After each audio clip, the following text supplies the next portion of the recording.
Opinions expressed on Carter's Corner are entirely independent of the opinions of Radio 89.7 FM's Wise Board, talented management and wonderful sponsors. Carter's Corner respects the right of each individual to hold and express an opinion unfettered by the shackles of political correctness and without fear of quivering in the quicksand of cancel culture. Radio is for entertainment, not censorship.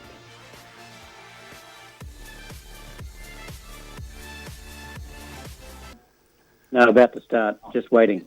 Oh, you certainly are. We're live on Carter's Corner, and I think that just gave it away who our special guest is for today. We have Senator Malcolm Roberts all the way from Canberra on the phone with us right now. So first of all, before we get into it, I'm Travis Carter for Carter's Corner. We've got Aaron Malloy across the road. And on line one, say hello, Senator Malcolm Roberts. Welcome to the show.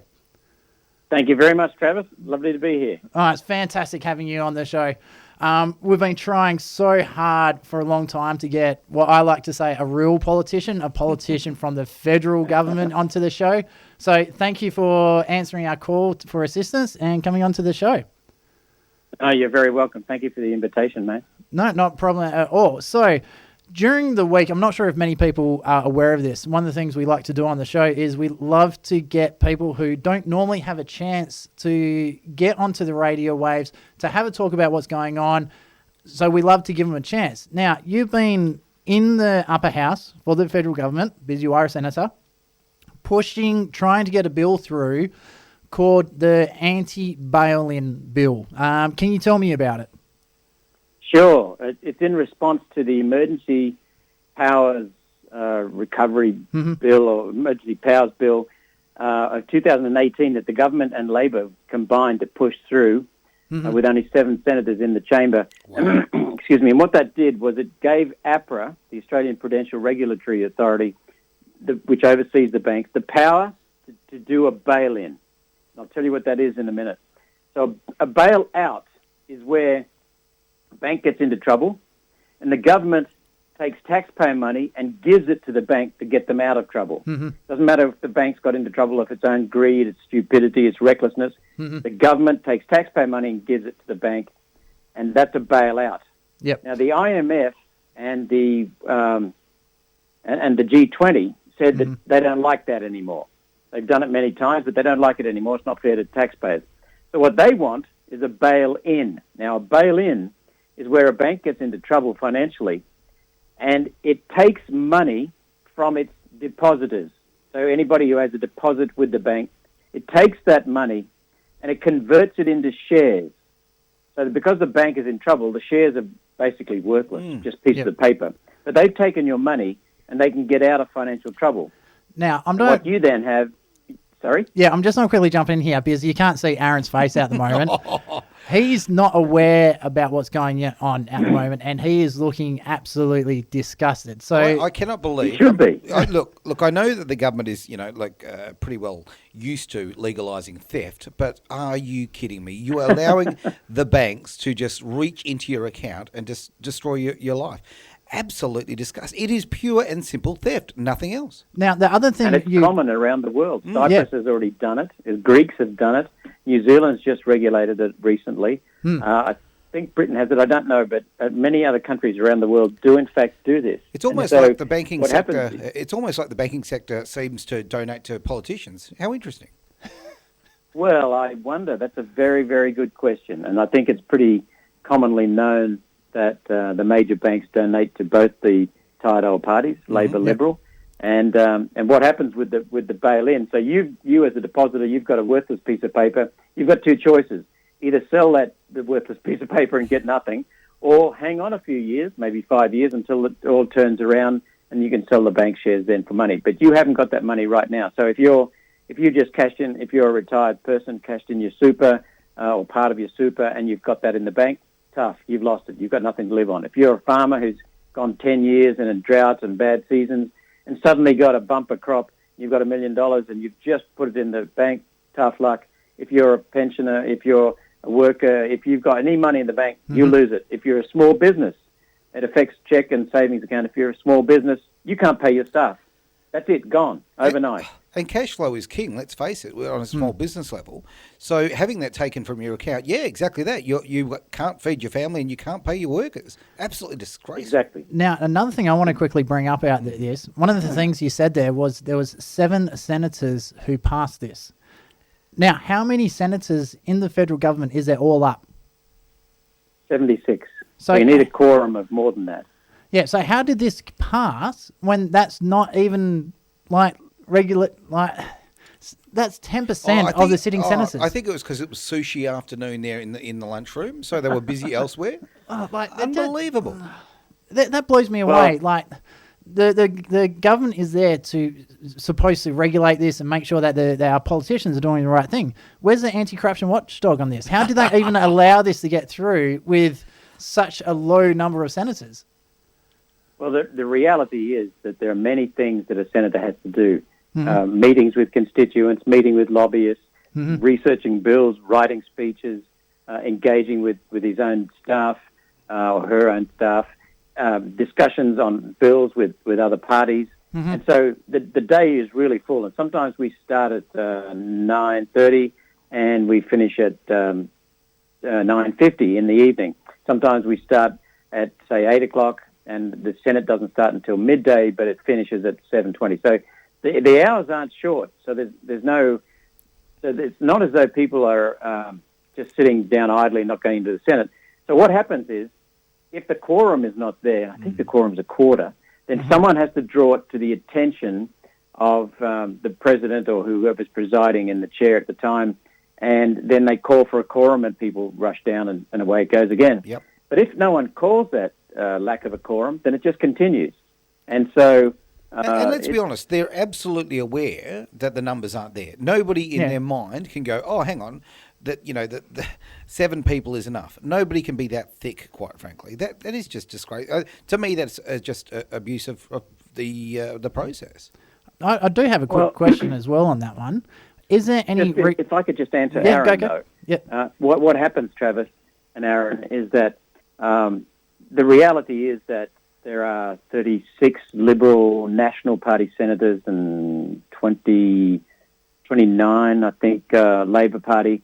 And then there are 9 Greens, maybe less than 29, 25, I think, Labor. And then 9 Greens, 1 Centre Alliance, 1 Independent, 1 Jackie Lambie, and 2 One Nation. So what happens is people understand the way votes are going to go. Yeah, and so they just add the numbers up and they work out what's happening. So sometimes the One Nation vote is really critical because our combination with the government will get something home or not get something home. Or the Labor Party and the Greens plus one other plus us will get the Labor parties through. Well, this has always been my point. It's all done in advance in a way. Okay, this has always been my point. When I talk to people about politics, I always say, always look at the minor parties. You need to give them the balance of power because obviously otherwise you can stack the deck. So this is the great thing about having smaller parties, in that position because common sense can actually come into play, and negotiations will actually happen that wouldn't happen when they've just got complete control of the place. You're absolutely right. That is fundamental to freedom in this country, Aaron, because Labor and Liberal, let's face it, they quite often gang up together and just whistle things through. And if it was only half and half, then whoever's in the majority in government just whistles everything through, no problem. So by having minor parties, medium parties, independents, it enables a much more rigorous debate, and holding people to account. And quite frankly, the Labor Party quite often helps the Liberal Party because it knows it'll be in power one day. It hopes it will be. And then it doesn't want to be burdened by the same system. So they go easy on each other. They pretend to fight really hard, but they go easy on each other. Remember the real accountability comes Remember from the us. old days when we had the Democrats, the whole keep the bastards honest. Oh, yeah. Right? I love those ads. So, absolutely. Now we've effectively it's really just the minor parties that are keeping those bastards honest. And so therefore, you need to support, I don't want to tell people how to vote, obviously, but in my opinion, it's very important to vote for a minor party, to support people that promote free speech and some critical thinking, like One Nation, I guess, in this particular case. Yes, and some of the things happen outside of outside of the Senate chamber, for example, Aaron and Travis, yesterday, even though we lost the vote on our bail-in bill, and all we did, essentially, you make two changes. We defined a deposit account, and we said a bail-in can't occur. Because there is a power in APRA, Australian Prudential Regulator, to convert deposits. There is a power there; it's already there. Right. And then, the first thing we did was we said you cannot convert a deposit account into using a bail-in. The second thing we said was that we cannot APRA cannot order a bail-in. Yep. And they were just minor changes, and our staff did a really elegant job, very, very minimal changes to the regulation, but essential. If it hadn't been for our bill, then, well, as it is, still is, because the government defeated us, APRA has got the power to do basically whatever it thinks is reasonably necessary. You define reasonable for me. Yeah. So depending on the circumstances, the bureaucrats will define it any way they want. But what we know is, while the government, the Treasurer, the Prime Minister, the APRA, and the Reserve Bank, and I think ASIC, all said, no, it's all sweet, no, they can't do a bail-in. The IMF, which has been pushing this regulation, said quite clearly that the regulation that was brought in 2018 by the Liberal National Government can enable APRA to order a bail-in. So all we did was we just said, let's make it bloody clear then, because the government is saying we can't do it. Okay, well, there's indecision there, so let's make it clear. Let's just minor tuning. Now, the Australian Banking Association, they said that if there's any confusion, support our bill. Yeah, so there's nothing to lose. There's no power removing from APRA. There's no defining a deposit account anywhere else, so we're not affecting any other thing. The government just dug its heels in, and Labor Party dug its heels in. But in the speech, after I delivered my speech, the Labor Party and the Liberal Party were both very, very soft in their speeches. They were pulling their words, being very, very careful. And what happened today was that the Treasurer's Department, the Treasury, sent a senior advisor over and said, let's have a talk about this. And they recognise now that my argument is correct and that it needs to be remedied. And so I guarantee even though we didn't get up, it will be fixed, we hope.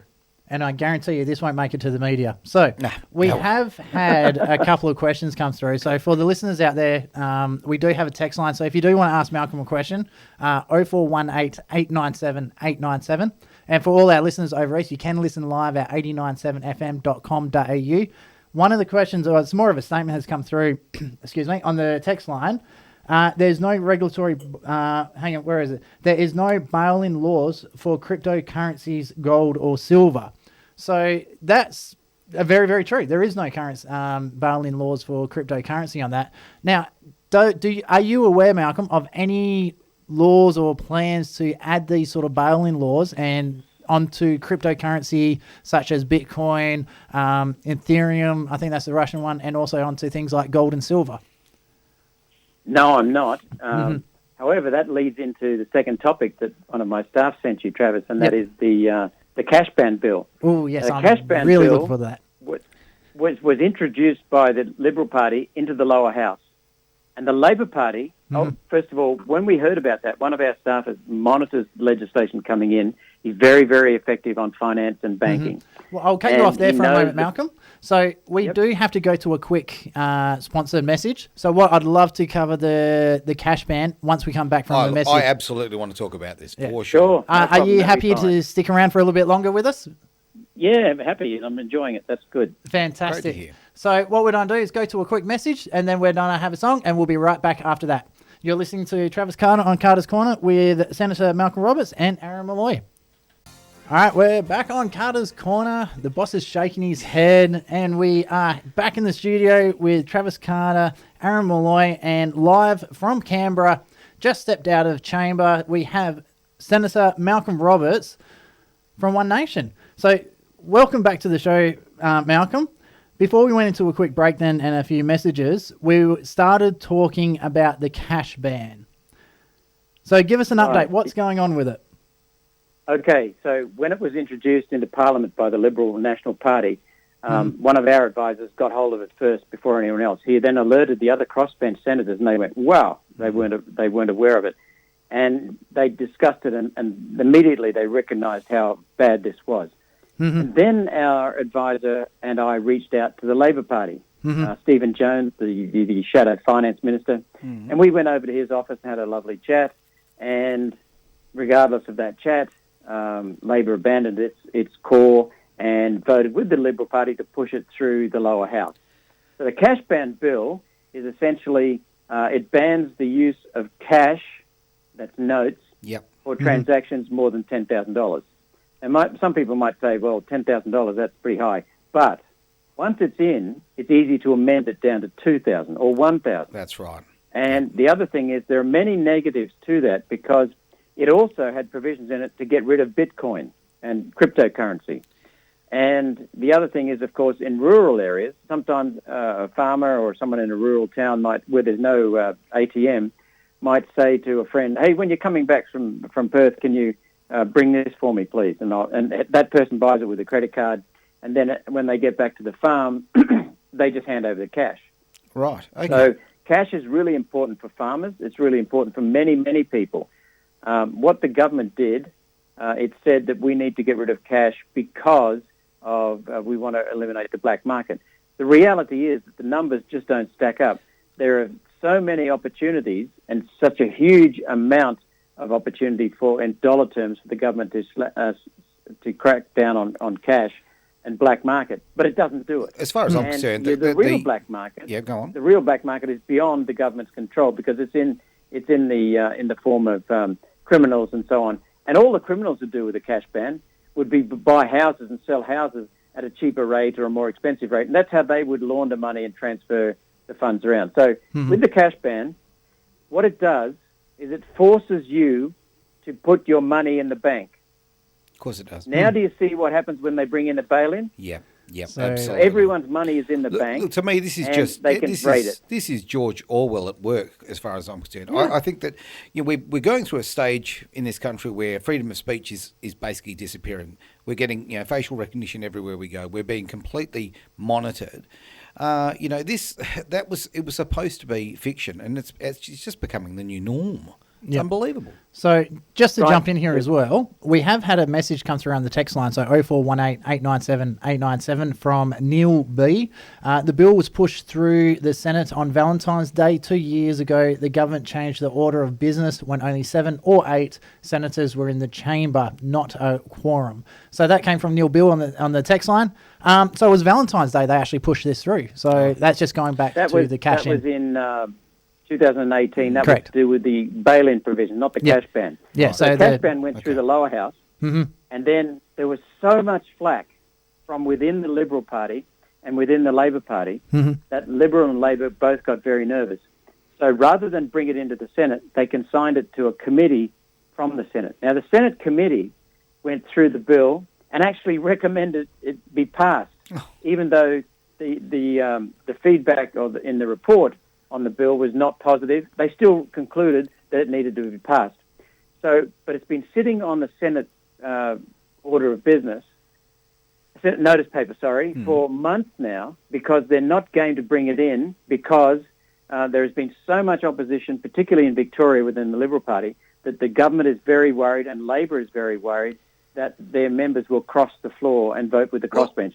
Everyone else, except for Labor and Liberal and Nationals, is voting it out. I've got a question. So they know they've got a job on their hands. But, okay, if this becomes the case and we get rid of cash, I mean, how are Labor going to branch stack? Really? I mean, what are we going to do with it? Where are we going to get our Aldi bags? All right, 10 points. There's a third point too, and that is you know about negative interest rates. Interest rates have plummeted in many countries around the world. They're negative, which means you pay the bank money to keep your money in the account. So Australia, banking what fees. happens then is with the cash ban, they drive everyone into the banks. Yep. They drive everyone to use bank fees for transactions.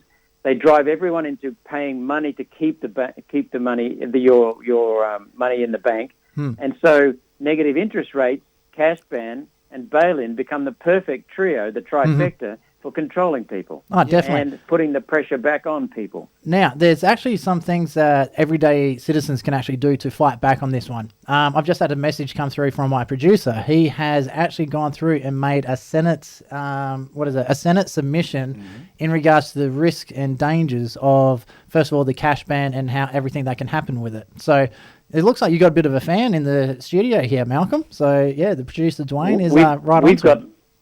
Yeah, we've got lots and lots of fans. There's the Citizens Party of Australia went out, and I must give them a hat tip. They're really very, very well informed on most matters, especially financial and banking. They've got a number of thousands of members and followers. They went out and said, write in submissions to the cash ban bill. They haven't had that many submissions for a finance bill in a long, long, long time. It just flooded the government. And also they peppered the government MPs and the Labor MPs, and then they started to really get worried. And there's a fellow a Liberal Party member in Victoria, Stephen Holland, I think his name was. He organised at one of the branches a real revolt, and that really put the wind up the Liberal Party. So at the moment, the cash ban bill is just sitting on the notice paper, and it's last on the notice paper, so it's way down the list. And we think it may drop off, but on the other hand, we hear from one of the members of Parliament in the lower house that they will bring it through eventually. So it's hard to tell what they'll do at the moment. I wonder how much pressure they're getting from the power brokers within the parties of Labor and Liberal to try and push it through and try and paint it in a better image. Earlier, Malcolm used a word that just makes my hair, and I don't have much of it, trust me, stand up, and it was lobbyist. Oh, my God. Every time I hear that, I just hear filth. It's as simple as that. Lobbyists in every single part, whether it be, everywhere from the financial sector to family law, they just simply have way, way, way too much control of what's going on through the Parliament of Australia. It's absolutely disgraceful. Okay, so let's throw a question that's off record, off what came through. Malcolm, do you have any stories of lobbyists behaving badly at Parliament House? What's some of the dirty tricks the lobbyists do to try and get bills through that probably shouldn't be put through? I don't have too much experience in Parliament yet. I had 14 months in the first time, got knocked out with citizenship, even though I was the only one who actually had got his citizenship in order. I didn't do it by the nomination date, so I got knocked out. When I came back, I've only been in now 17 months. So I'm still a newbie, and I don't. And also lobbyists know that I'm dead straight, and they know Pauline is dead straight, so they don't come near us with any shonky deals. And if they say something that's slightly off colour, we will let them know. So they know not to come near us. So we're not going to see people like that too much, but we are aware of some pretty stupid things. There are some things that are so stupid. They must be corrupt, but I don't necessarily have evidence of that. We're getting evidence in certain areas. You've heard of the sports rorts affair. We've got really serious questions around the inland rail allocation, route adoption. But most things in Canberra can be explained not by conspiracy or corruption, but by stupidity, idiocy, ignorance, and just plain. Yeah, stupidity, ignorance, and what's the other one I keep saying? Well, I think those words are actually should be the new campaign for the Greens, personally, or the Socialists, as I like to call them. But the Greens are lunatics. They really are. Honestly, it's just a cesspool of mental illness as far as I'm concerned. The Greens Party. Every time I hear any of them speak, I slap myself in the forehead. I can't. I love the environment. I'm very environmentally focused, but they're not about the environment. They are about sipping lattes and rocking back and forward, sucking your thumb in the corner, because they are just absolutely off the trolley. Exactly, and because you love the environment, you know that the Greens are no good for the environment. Oh, look what they do to the farmers. Because you love the environment, you wouldn't vote for Greens, because the Greens' number one duty is about control. They're there to make sure people's freedoms are removed and control is replaced. Here's the sad thing, Aaron. You're absolutely correct, but it gets worse. Because what happens is the United Nations unelected bureaucrats drive the policies that the Greens... So the Greens, they drive policies around the world, not just Australia. The Greens then adopt those policies, put them into place. Then the dopey buggers on the left side of the Labor Party they then fear that their left wing is going to be cannibalised, so they go green as well. And then the Liberal Party says, oh, my goodness, some of the woke people in the Liberal Party say, we better get those votes before some of our left-leaning Liberals go in there. So that means UN policy, which has never been voted on by you or me or Travis, is then adopted by the Greens, it's put into place by the Labor Party, and then it's followed by the Liberal Party. Now, if you don't believe me, think about climate. There is no evidence whatsoever, I can tell you more about this in a minute, there is no evidence anywhere in the world of carbon dioxide from burning hydrocarbon fuels, coal, oil, natural gas, affecting the climate. Now, I've done the anywhere. reading. I have done the reading on this, and actually we're getting, I should see the messages coming through at the moment. Fantastic. And We'll grab him in a moment. As someone who does care very much about the environment, I am 1,000% behind you on this one. It is an absolute load of bull. And, of course the climate's going to change because, it's a planet, okay? We have all sorts of factors that are moving the weather around. But the reality is we tried global warming, okay, and when we really didn't get that to work, we thought we'll do a brand change, okay? We'll make it climate change because, we need to buy some support, some socialism and control of the peeps. You're a shocker. Just quickly on the... Exactly, control. Yeah, control all the way. So on the text line, we just had another statement's come through. Sorry, this one's actually a question. Will One Nation and the Citizen Party continue to work closely moving forward in the future, as it is a great alliance? Are you able to share any internal party politics, what's going on in regards to alliances and working together with different parties? What's going on? Yeah, we work actually with anyone that comes up with a policy that puts Australia's national interest first. So occasionally, even the Greens, most of their policies and their actions are destructive, highly destructive, not only to the environment, but especially to the country and to families. But if the Greens come up with something like, for example, they're on board with us with the Integrity Commission for Parliament, overseeing the integrity of our Parliament. So we support them on that, and they support us.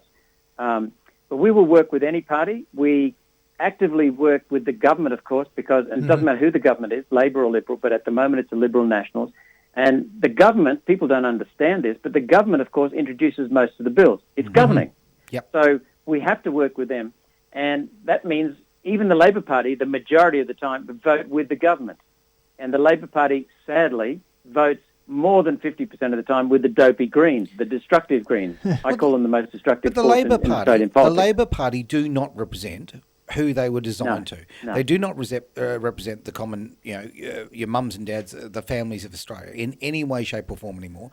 They are now pretty much a, party of St Kilda, latte sippers and vegan terrorists. I'm very sad about that. I mean, look, as someone, who cares about this very deeply, I like the fact that, everyday Australians should be looked after, okay? They shouldn't have to be the silent majority. They should be able to, go about their lives without being, constantly harassed and controlled and so forth. Hey, Aaron. We've got the Labor Party who are not doing their job. Have you actually read the Labor Party constitution? Oh, no, it's got the dirty S word in there. I know. We're a democratic socialist party. That should explain everything for you. They're a bunch of socialists. Yes. They want socialism in Australia. I know, but I believe in a social, I don't know what's the word, a safety net. I believe in looking after those who are less fortunate and all that sort of thing. And that's just being a good person. Well, I just think it's something we should do. So sorry, my friend. I know that I'm running off on a tangent. I know we'll stop. No, it's all good. So coming back to the question, we work very closely with Qantas, for example.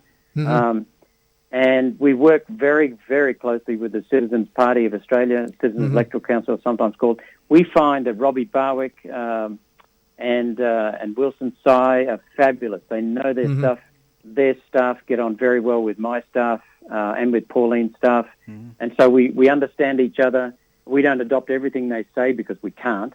Just no time. But they're constantly sending us stuff and we're constantly assessing it. We're very happy to keep working with them. I know, oh my goodness, it's gone a blank. I've forgotten the man who's in charge in Melbourne. But one of their founders, Maurice Hetherington, is a tough man in his 80s. He looks like he's in his 50s and, feisty, but he's very well read. These people have the country at heart. They have freedom at heart. They have private enterprise at heart, or personal enterprise. Very, very good people. So awesome. The thing that I'm taking the most out of this interview that you come in with us today is it shows that One Nation, and especially yourself, Malcolm Roberts, you're here to literally represent the Australian people. You're here to stand up for the people that have been shafted. And it looks like, and I can tell you now from personal experience, I've lost all faith in Labor, the Liberal parties. The Liberals over in WA, especially, we've got an election coming up, March 13th, I think it is, next year. They've just got no backbone. They've got no spine. They're just totally abandoned the Western Australian people. And it's just great seeing that there is potentially a party that can actually stand up and give any of the ruling parties out in whatever state it is a real run for their money, like call them into lines. And as we said earlier, keep the bastards honest, because I don't know if you've seen what's going on over in WA, but Mark McGowan is running haywire. He's just on a massive power trip over here. I call him Narc McCoward, actually. I just find him absolutely... He is on such a power trip, that man... It's unbelievable. Now, I do want to ask another question. We've got another guest coming in later today. His name's Richard. He's actually from the Anti-CCP Association, Perth. So my understanding is he's actually the founder of the group in WA. He was actually one of the organisers of the first ever Tiananmen Square rally where the Chinese consulates was actually caught spying on him in Perth, which is absolutely awesome. After seeing that image from what came out with the so-called Australian soldier molesting a child, I can't remember if it was stabbing him, shooting, or doing something to the child. Stabbing.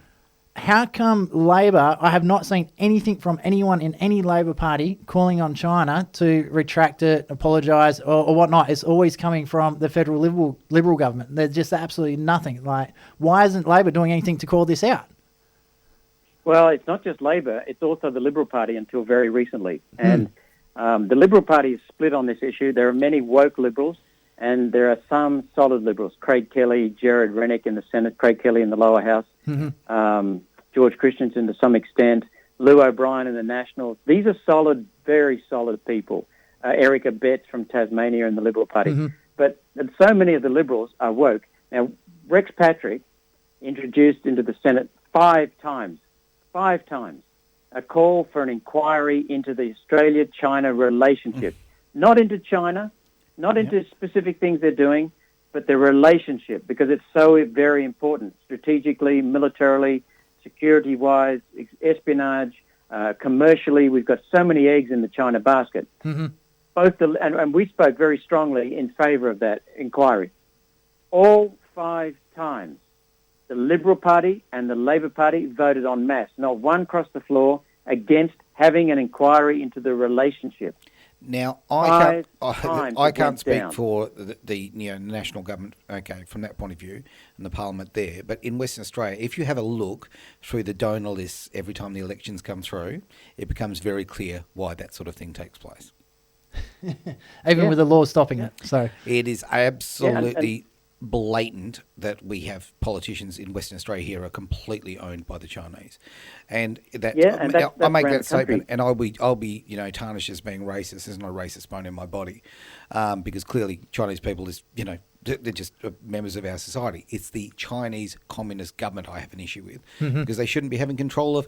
How dare they have control of another country? It's absolutely disgraceful. It's dangerous.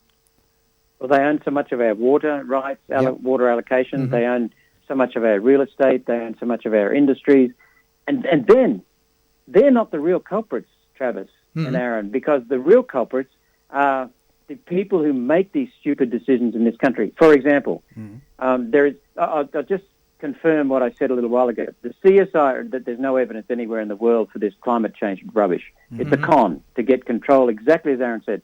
Now, the CSIRO, I'm the only politician anywhere in the world to have held a government agency to account. And I've done that in 3 presentations. All of them, they failed. Now, they have admitted to us that they have never said that there is danger from carbon dioxide from human activity. Yet what have the politicians in Liberal Party and Labor Party told us repeatedly, and the Greens? That the CSIRO advice is what drives them to these policies. But there's no danger. So if there's no danger, why have we got these policies? Secondly, the CSIRO has admitted to me that today's temperatures are not unprecedented. No, they're not. So that means we didn't cause them because they were warmer in the past. Today's temperatures are not unprecedented. The third thing is, when you press them on their claims, they eventually have no empirical evidence, which is what decides science, hard data, hard observations, physical observation. They don't have anything in the structure that proves carbon dioxide from human activity affects climate. None. And that is the only proof in science that's needed. That's the only thing that's accepted. What they do is they rely on models which are erroneous and unvalidated and have failed repeatedly and only failed. None of them have succeeded. So that tells you that they haven't got empirical evidence because, Aaron, if they did have, they would give it to us. Of course they would. Look, and then the fourth thing is... science has become the science of feelings, okay, not facts. What happens, we should be having a science-driven policy, but what we have is policy-driven science, which, of course, by definition, is not science. That's right. Now, I do remember in one of your videos that you did ages ago, it was on YouTube, you actually called out CSIRO to actually debate you. Now, I want to know, have they ever accepted your invitation to a debate? No, no one has. I've called out the Greens, I don't know how many times, but I first challenged Larissa Waters, the Greens leader in Queensland, to a debate. Yeah, terrible. Don't get me started on that one. Trust me. Yeah, she is. Her policies and her statements are so damaging and inflammatory and dishonest. Dishonest. I still can't believe what she did with Cheryl Moody when the fires were on. That was disgusting. So I was ropeable that day. So 10 years ago on the 7th of October 2010, I challenged her in a public forum. I was on the forum panel with her, and I turned around and said to her, I challenge you to a debate on the empirical scientific evidence and on the corruption of science. She jumped to her feet. I've never seen her move so quickly and said, I will not debate you. No. And then when the night finished, about 10 minutes later, I started moving back from the microphone towards the chair, and she said, I won't debate you. So that was 10 years, no evidence, no debate. I challenged then Dina Talley, who was leader of the Greens 439 days ago, and Larissa Waters at the same time in the Senate, and said, I challenge you to a debate on the empirical evidence and the corruption, and I also want you to provide the empirical evidence. And every couple of weeks or so, I just remind them it's now day 422 since you've done this, since I did this, and you haven't come forward with anything. I wondered how you knew the exact date. I made a log, and I look it up every couple of weeks. I move the date forward, and I just add the numbers up. I can find it quite easily on my calendar. Oh, look, you can add numbers up. I don't think Larissa can. Maybe the crowns and colouring in book, and she can't even stay inside the lines. That one, trust me. I was watching the streams for the Family Law Court inquiry with Pauline Hanson and Larissa Waters. Yeah. I don't think there was many of them where she actually rocked up in time. So I'm wondering if she can actually tell the time as well. Oh look, evil.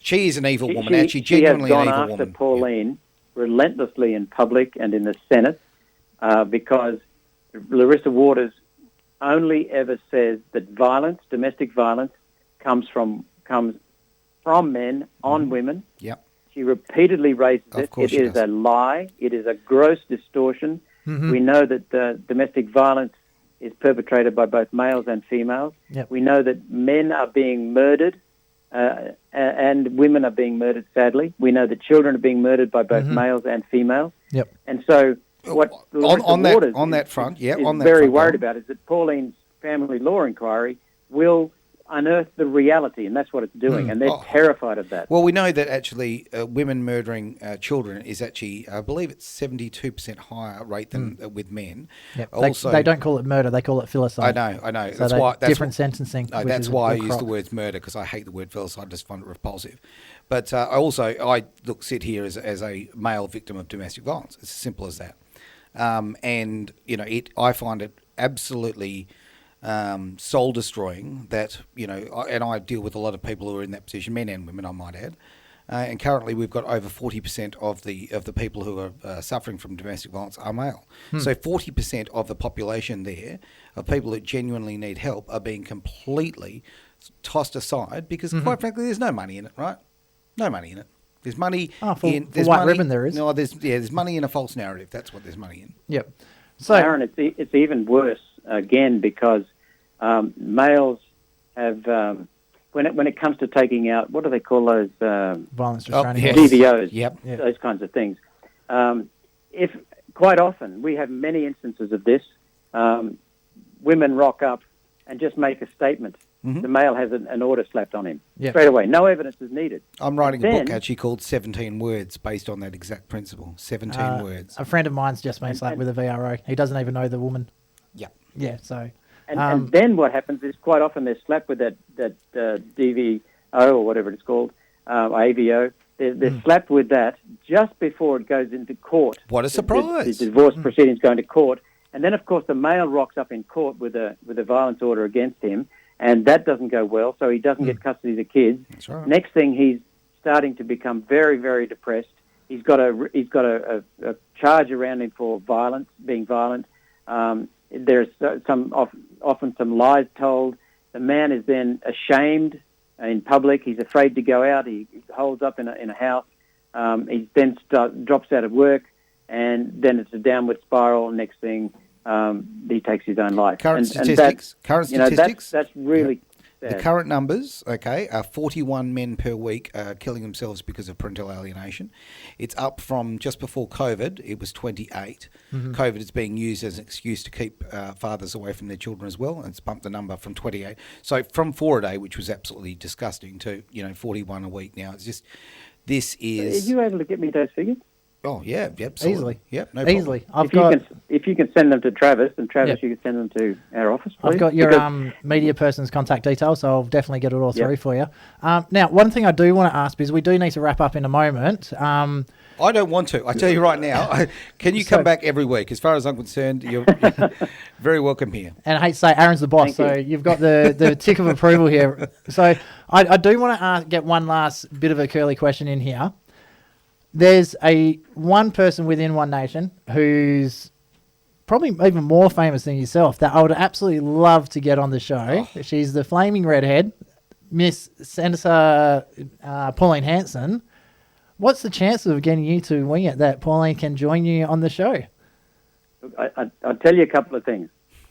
She is very, very honest, completely honest. Mm. Yep. And she is very strong, very courageous. She's a gem to work with. Mm-hmm. If she doesn't agree with you, she'll say, "What do you mean?" And sometimes her energy and her passion just go whack, and you think you've just been lasered by two yellow eyes just piercing holes in you. But that's you. That's not her. And then but what she'll do is she's got the courage to listen, and she'll say, "I think we should do this." But what do you think, Malcolm? Or what do you think to some of our staff?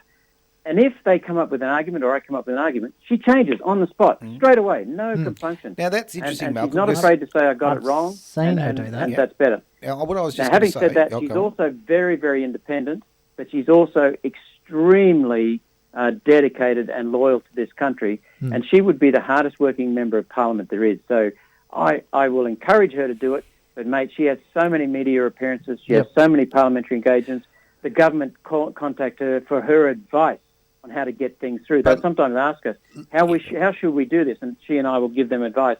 She's got so much experience, and she's totally honest, so that they rely on it. But the honesty is her strength, because it's hard for the government to get around that, because if they try to double-cross her, as they did a couple of times early on, they pay the price, and she doesn't let them get out of it. A couple of things worthy of mention, though. I will ask her, but I can't promise. Well, I tell you right now that she would be incredibly welcome, and she would not be attacked and so forth. And don't get me wrong, if she's wrong, I'm certainly going to call her out on it, but not like you're seeing on your 7 networks, 9 networks, and the ABC, who want to actually destroy her reputation. And we're not Koshy. We're not Koshy. Now, I will actually throw in a little further on that.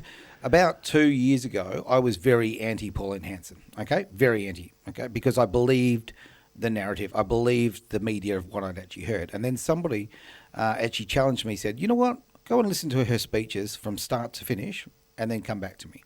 And I did that, took that little personal challenge, and I went and did that. I won't mention who it was. And when I did that, oh my, the sound bites I've been listening to for 20 years were completely dishonest, and I am now a very big supporter of her. Simple as that, because I now see that all the things that the media wish to pretend were, her personality traits are completely dishonest. And yes, I do believe you. I think that she is the hardest working politician, hardest working senator we have in this country right now, and she genuinely looks after and cares for the everyday Australian.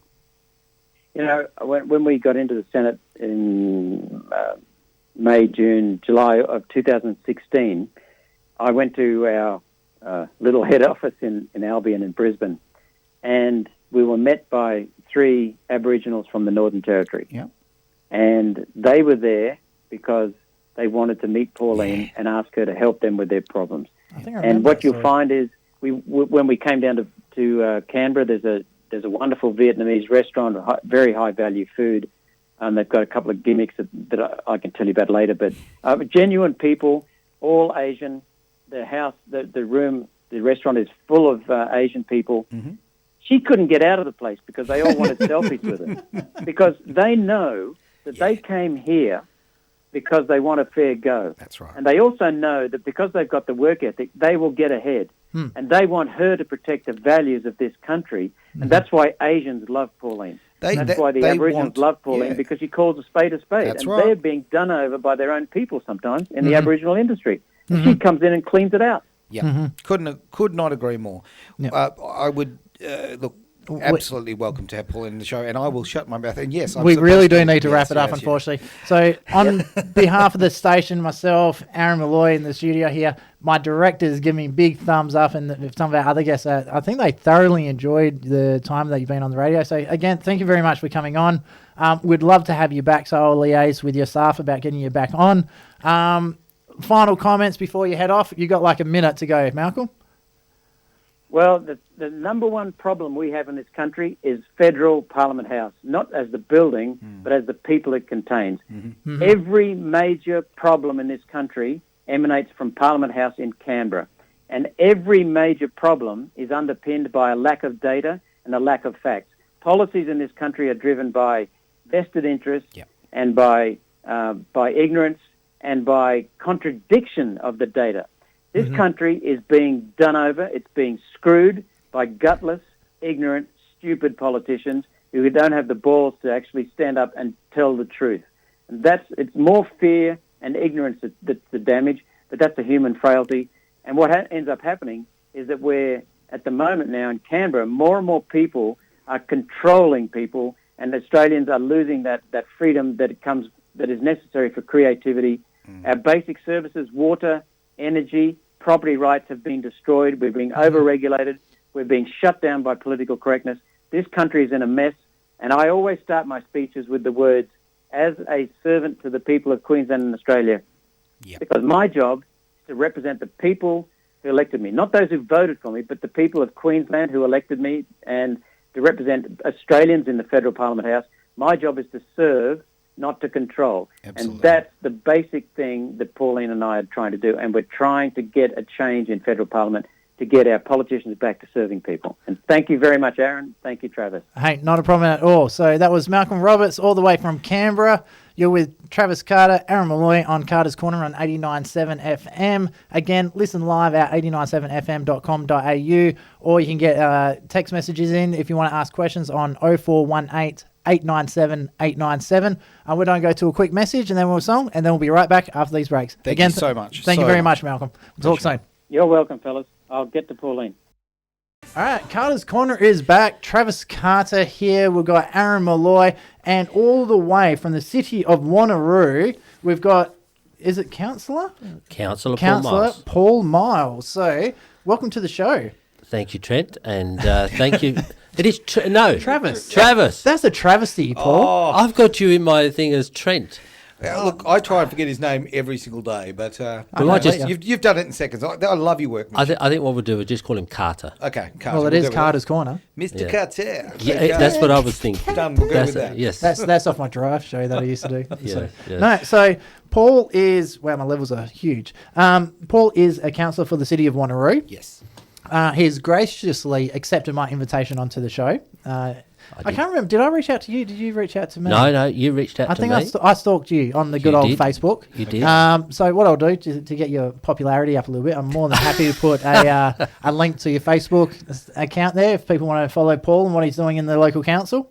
So for those who are long-time listeners, they're probably aware, we're talking rubbish. Like, no, not physical. Yes, we figuratively often talk and- rubbish, yes, but okay. and the actual household waste Yeah. as well, with Linda Aitkens, candidate for the Liberal Party, Mm-hmm. and also the mayor for Wanneroo, not the mayor, sorry, the councillor for Yeah, Linda's, that's right. that's right. She's a councillor for the North Coastal Ward. North Coastal Ward. And a question came through on our good old text line, which is 0418 897 897, asking why is the council not recycling rubbish?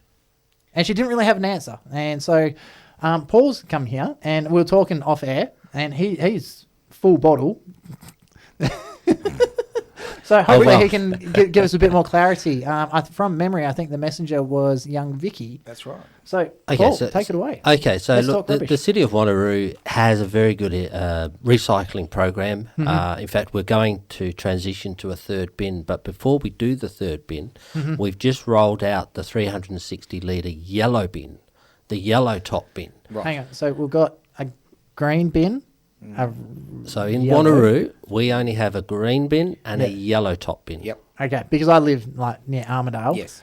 But I used to live in Geraldton, and they've got one bin for everything. Right. No. Well, we've got two. I'm a local boy, so yes, I've got the yellow top and the traditional green top. Yeah. Yeah, so in Geraldton, they've got bigger holes to fill up. Yeah, and it's at the recycling place. They actually do everything in house. So it's I have to give kudos to the Shire of Geraldton. They do a stellar job All of their right. recycling. Oh, steady on. Yeah, but I don't live there, so it's okay. So teach us how much better the Shire of Wanneroo is. So the Shire of Wanneroo, so the city, not the Shire, it's the City of Wanneroo. Oh, I'm We're all sorry, grown the up city. now. Remember, we are the birth of Joondalup. Oh, Yes, Joondalup Tell was you what. born out of the City of Wanneroo. There you go. Okay. How's it makes feel, sense. Mum? You've really got your figure back. Thank you. That's great. That's yeah. right. Look, the recycling and our rubbish collection is done obviously weekly, like everybody else's is done, and recycling and yellow bin is done every second week, in conjunction with the green. Once the yellow top bins are collected or emptied, that goes off to our recycling facility, sorted out into its different levels of what's required, gradient, whether it's glass, whether it's plastics, paper, cardboard, and the fact. Okay. Fortunately, everybody knows that you can recycle paper, cardboard. A lot of people didn't realise that the bottles are recycled, and a lot of that is ground down and Yep. turned into those great big blocks that you see on the building sites these days. Right. Because it's Wow. silica. It's Okay. It's sand. Well, it is. Well, that's how you make glass. That's I suppose. right. Okay, makes sense Yes. to me. Because the thing that sort of took the point that got us not excited, far from it, actually quite upset, is we had a caller call in who was making claims that the recycling wasn't happening, that it was all just going up to being landfill.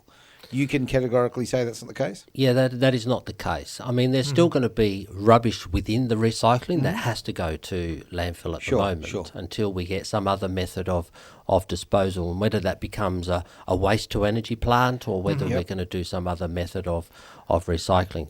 So over 90% of our recycling that we collect from your house, Right. it goes down, gets processed, separated, Yep. and then goes off to its own streams. Now, you did say a very interesting term there, waste to energy. So, Yes. my understanding, waste to energy is where they burn paper to create energy. No. No? So how they work, waste to energy, waste to energy is quite easy. So what happens is as I said before, all our rubbish is collected. Yep. Whatever goes to landfill, which Yep. is in most councils now are going to have a red bin. So those in Joondalup, Stirling, they've got red bins. We're going to go down that path. food scraps and things that Yep. are not recyclable, All that like sort of bottle stuff. lids. I Right. just found that out. Your bottle lids of like your water and all that, Sure. they're actually not recyclable. No, that's correct. Yeah. Okay, So- didn't know that. So what happens then, and can I tell you, the recycling seems to change on a monthly basis. Somebody comes up with an idea and says, oh, you can't do that anymore, but you can do this. Yeah. So I let the professionals talk about that. The other issue is the waste to energy. So the red bin, straight down to a waste to energy plant, and that Right. can actually go in and actually be dealt with. The recycling part, you would only put, you would take out those of high value items, Right. which is your bottles and your you obviously now you get your 10 cents. Even councils get 10 cents for all of Is it each can? each can Whoa. or each bottle. Okay. And I don't know if you guys have ever seen them, the little Yakult bottles. Yeah. They have that 3.5 million whatever. Yeah. Yeah. That gets a 10 cent levy as well. That's just a good use to have some healthy gut now. That's an excuse. Well, I can pay $4 for something I get 10 cents My- back. It's awesome. my Exactly. brother is borderline hardcore alcoholic. Okay, nice. So his first comment was, great, that's more beers for me. Well, So- Yeah. I know where you're coming from. So look, most of the recycling, it does get dealt with in an appropriate rubbish stream. Okay. And is dealt with because state governments charge local governments $80 a tonne for putting it into landfill. Right. Right. Hang on. But isn't the landfill, it's on city property, right? Yes, So the state government gets their cut. that is correct. Oh, I tell you what, nothing like free enterprise in the government So, system. well, the idea, exactly, and you've just been talking about how governments interfere with everything we do in Absolutely. our homes and businesses. But the interesting thing is, the idea was put a levy on so councils wouldn't dump rubbish in big holes in the ground. Okay, I okay. get that. There's an environmental saving. Right. But the concern that we have on local government is that we are going to probably see some other form of tax Yep. because we're not going to pay that $80 because we're either putting it into waste to energy Yep. or we're putting it into plastics and all that sort of stuff. So the government's going to be looking for more income. Simple as that, right? Exactly. Well, Yep. you know how it works. Yeah, So, yeah, okay. somebody will come up with another methodal tax. Right. And And then our rates go up, and there's a Exactly. roll-on effect right through. Exactly. So we're trying to drive down our rubbish collection costs quite a lot, Okay. and meet the expectations of our residents and ratepayers. But so we'll have to see how the state government's going to take that. Now we all pay a standard amount, with our rubbish removal. Whether you've used 2 bins worth a week, or in my case, I go through a bin every 3 weeks, right? Wow. I sort of feed my animals and stuff like that, all Yeah. my scraps, and So is there going to be long term a system which is a pay as you use kind of thing? Is that possible? Look, I think that will probably come about. Right. The issue we've got, our garbage refuse trucks are still coming past your house They are. every week. Oh, yeah. Every Yeah. fortnight. Yeah. So to make it work, the costing's got to be changed slightly. But I totally agree with you that maybe a better pay-as-you-use system could come into effect. Well, then maybe, and I don't know. Maybe I'm saying that because I'm on that side of it. But maybe people would think about their waste a little bit more if it was a cost sort of situation. I think so. I think so. Now, just on the text line here, 0418 897 897, we definitely have someone who's loving the show. I've just been bombarded with messages, so I'm just going to read them as they come through. I don't think it's bad. It's just, it's having a crack at Labor Paul, government. this would be time to change your name. Yeah. I don't I've think been it's- around. I don't Paul think. Kilometres has just arrived. Okay, yes. Wow. Carter. All right, so now Carter gets to speak here. Okay, so going back through, what is it? Taking out taxes, enough taxes, Labor government. So the state government is taxing our taxes. So I think what the person is implying, I don't think Yes. those messages all came through in the right order. No, it sounds like So obviously we pay taxes to have the services available, aka our rates, and then the rate receivers also have to pay tax on top of the taxes on the taxes. Look, once, I don't know how accurate this is, so I'm not quoting the Bible here. Not that the Bible's accurate, but anyway. But I was told once that if you actually take all the taxes into account, that we're effectively taxed in Australia 96 cents in the dollar.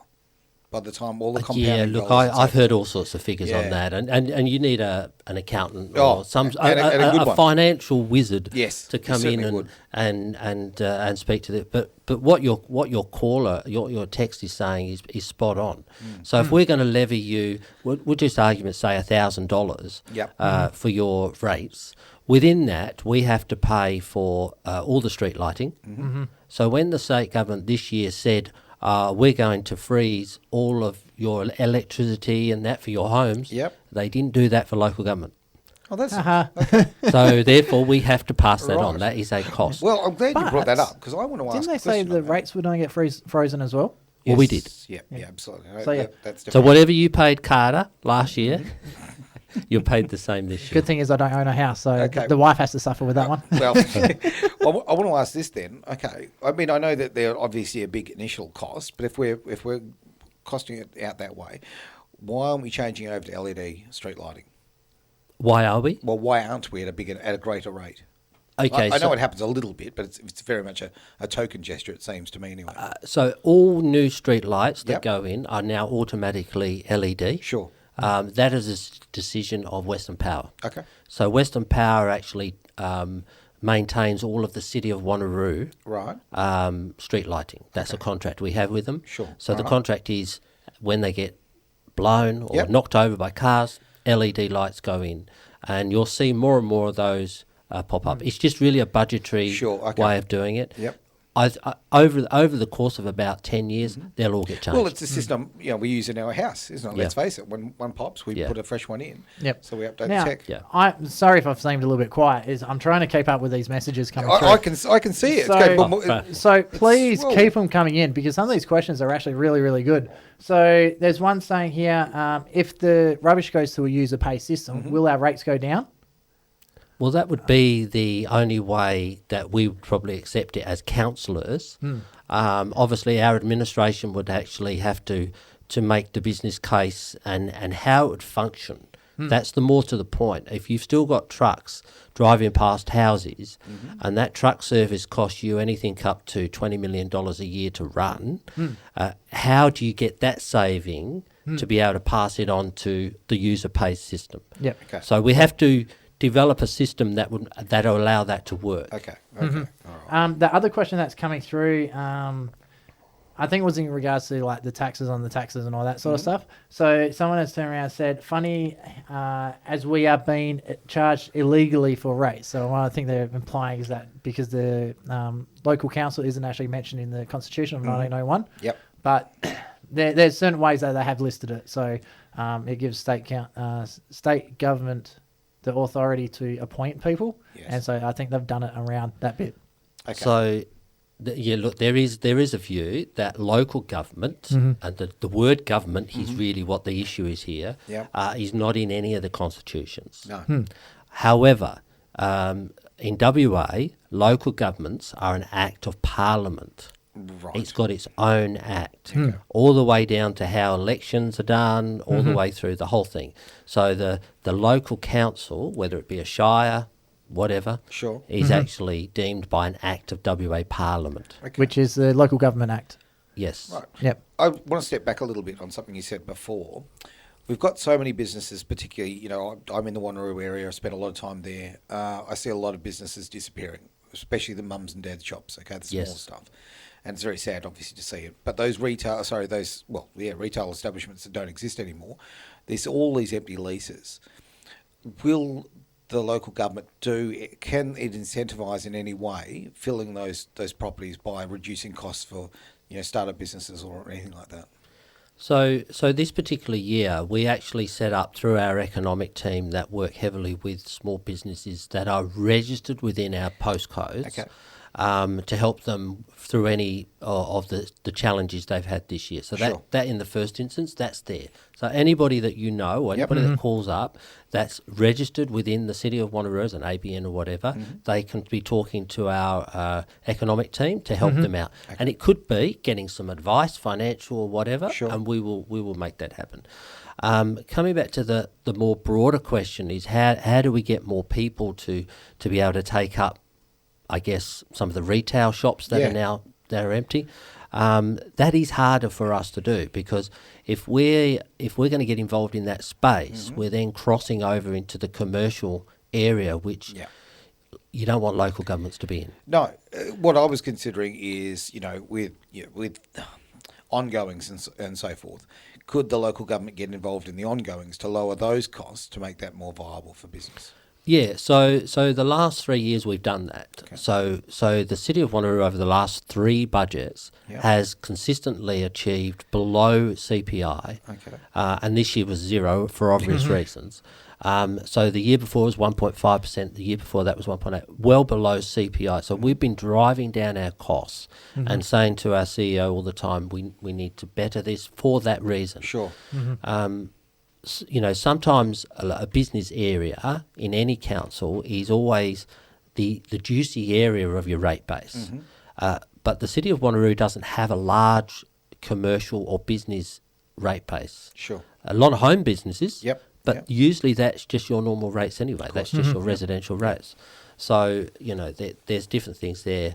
But it is very hard for us to do. We are driving down that cost, Okay. and then we'll try and deliver that more and more. Okay. All right. Appreciate that. So, talking of rates of money, we do need to earn some out the station. So we Bills don't need go, to be paid, my Yes. friend. Well, they do. So we're going to hit up a few messages from our lovely, lovely sponsors out there.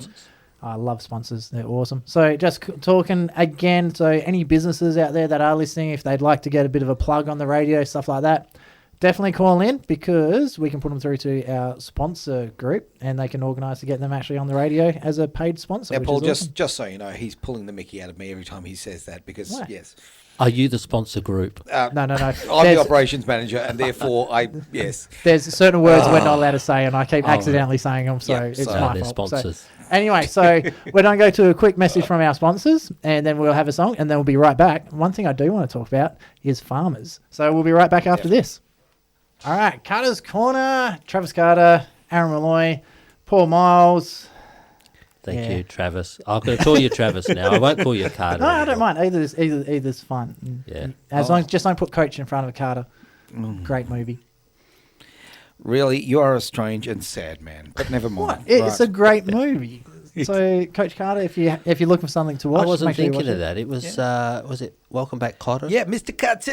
It was Welcome Back Cotter. Yeah.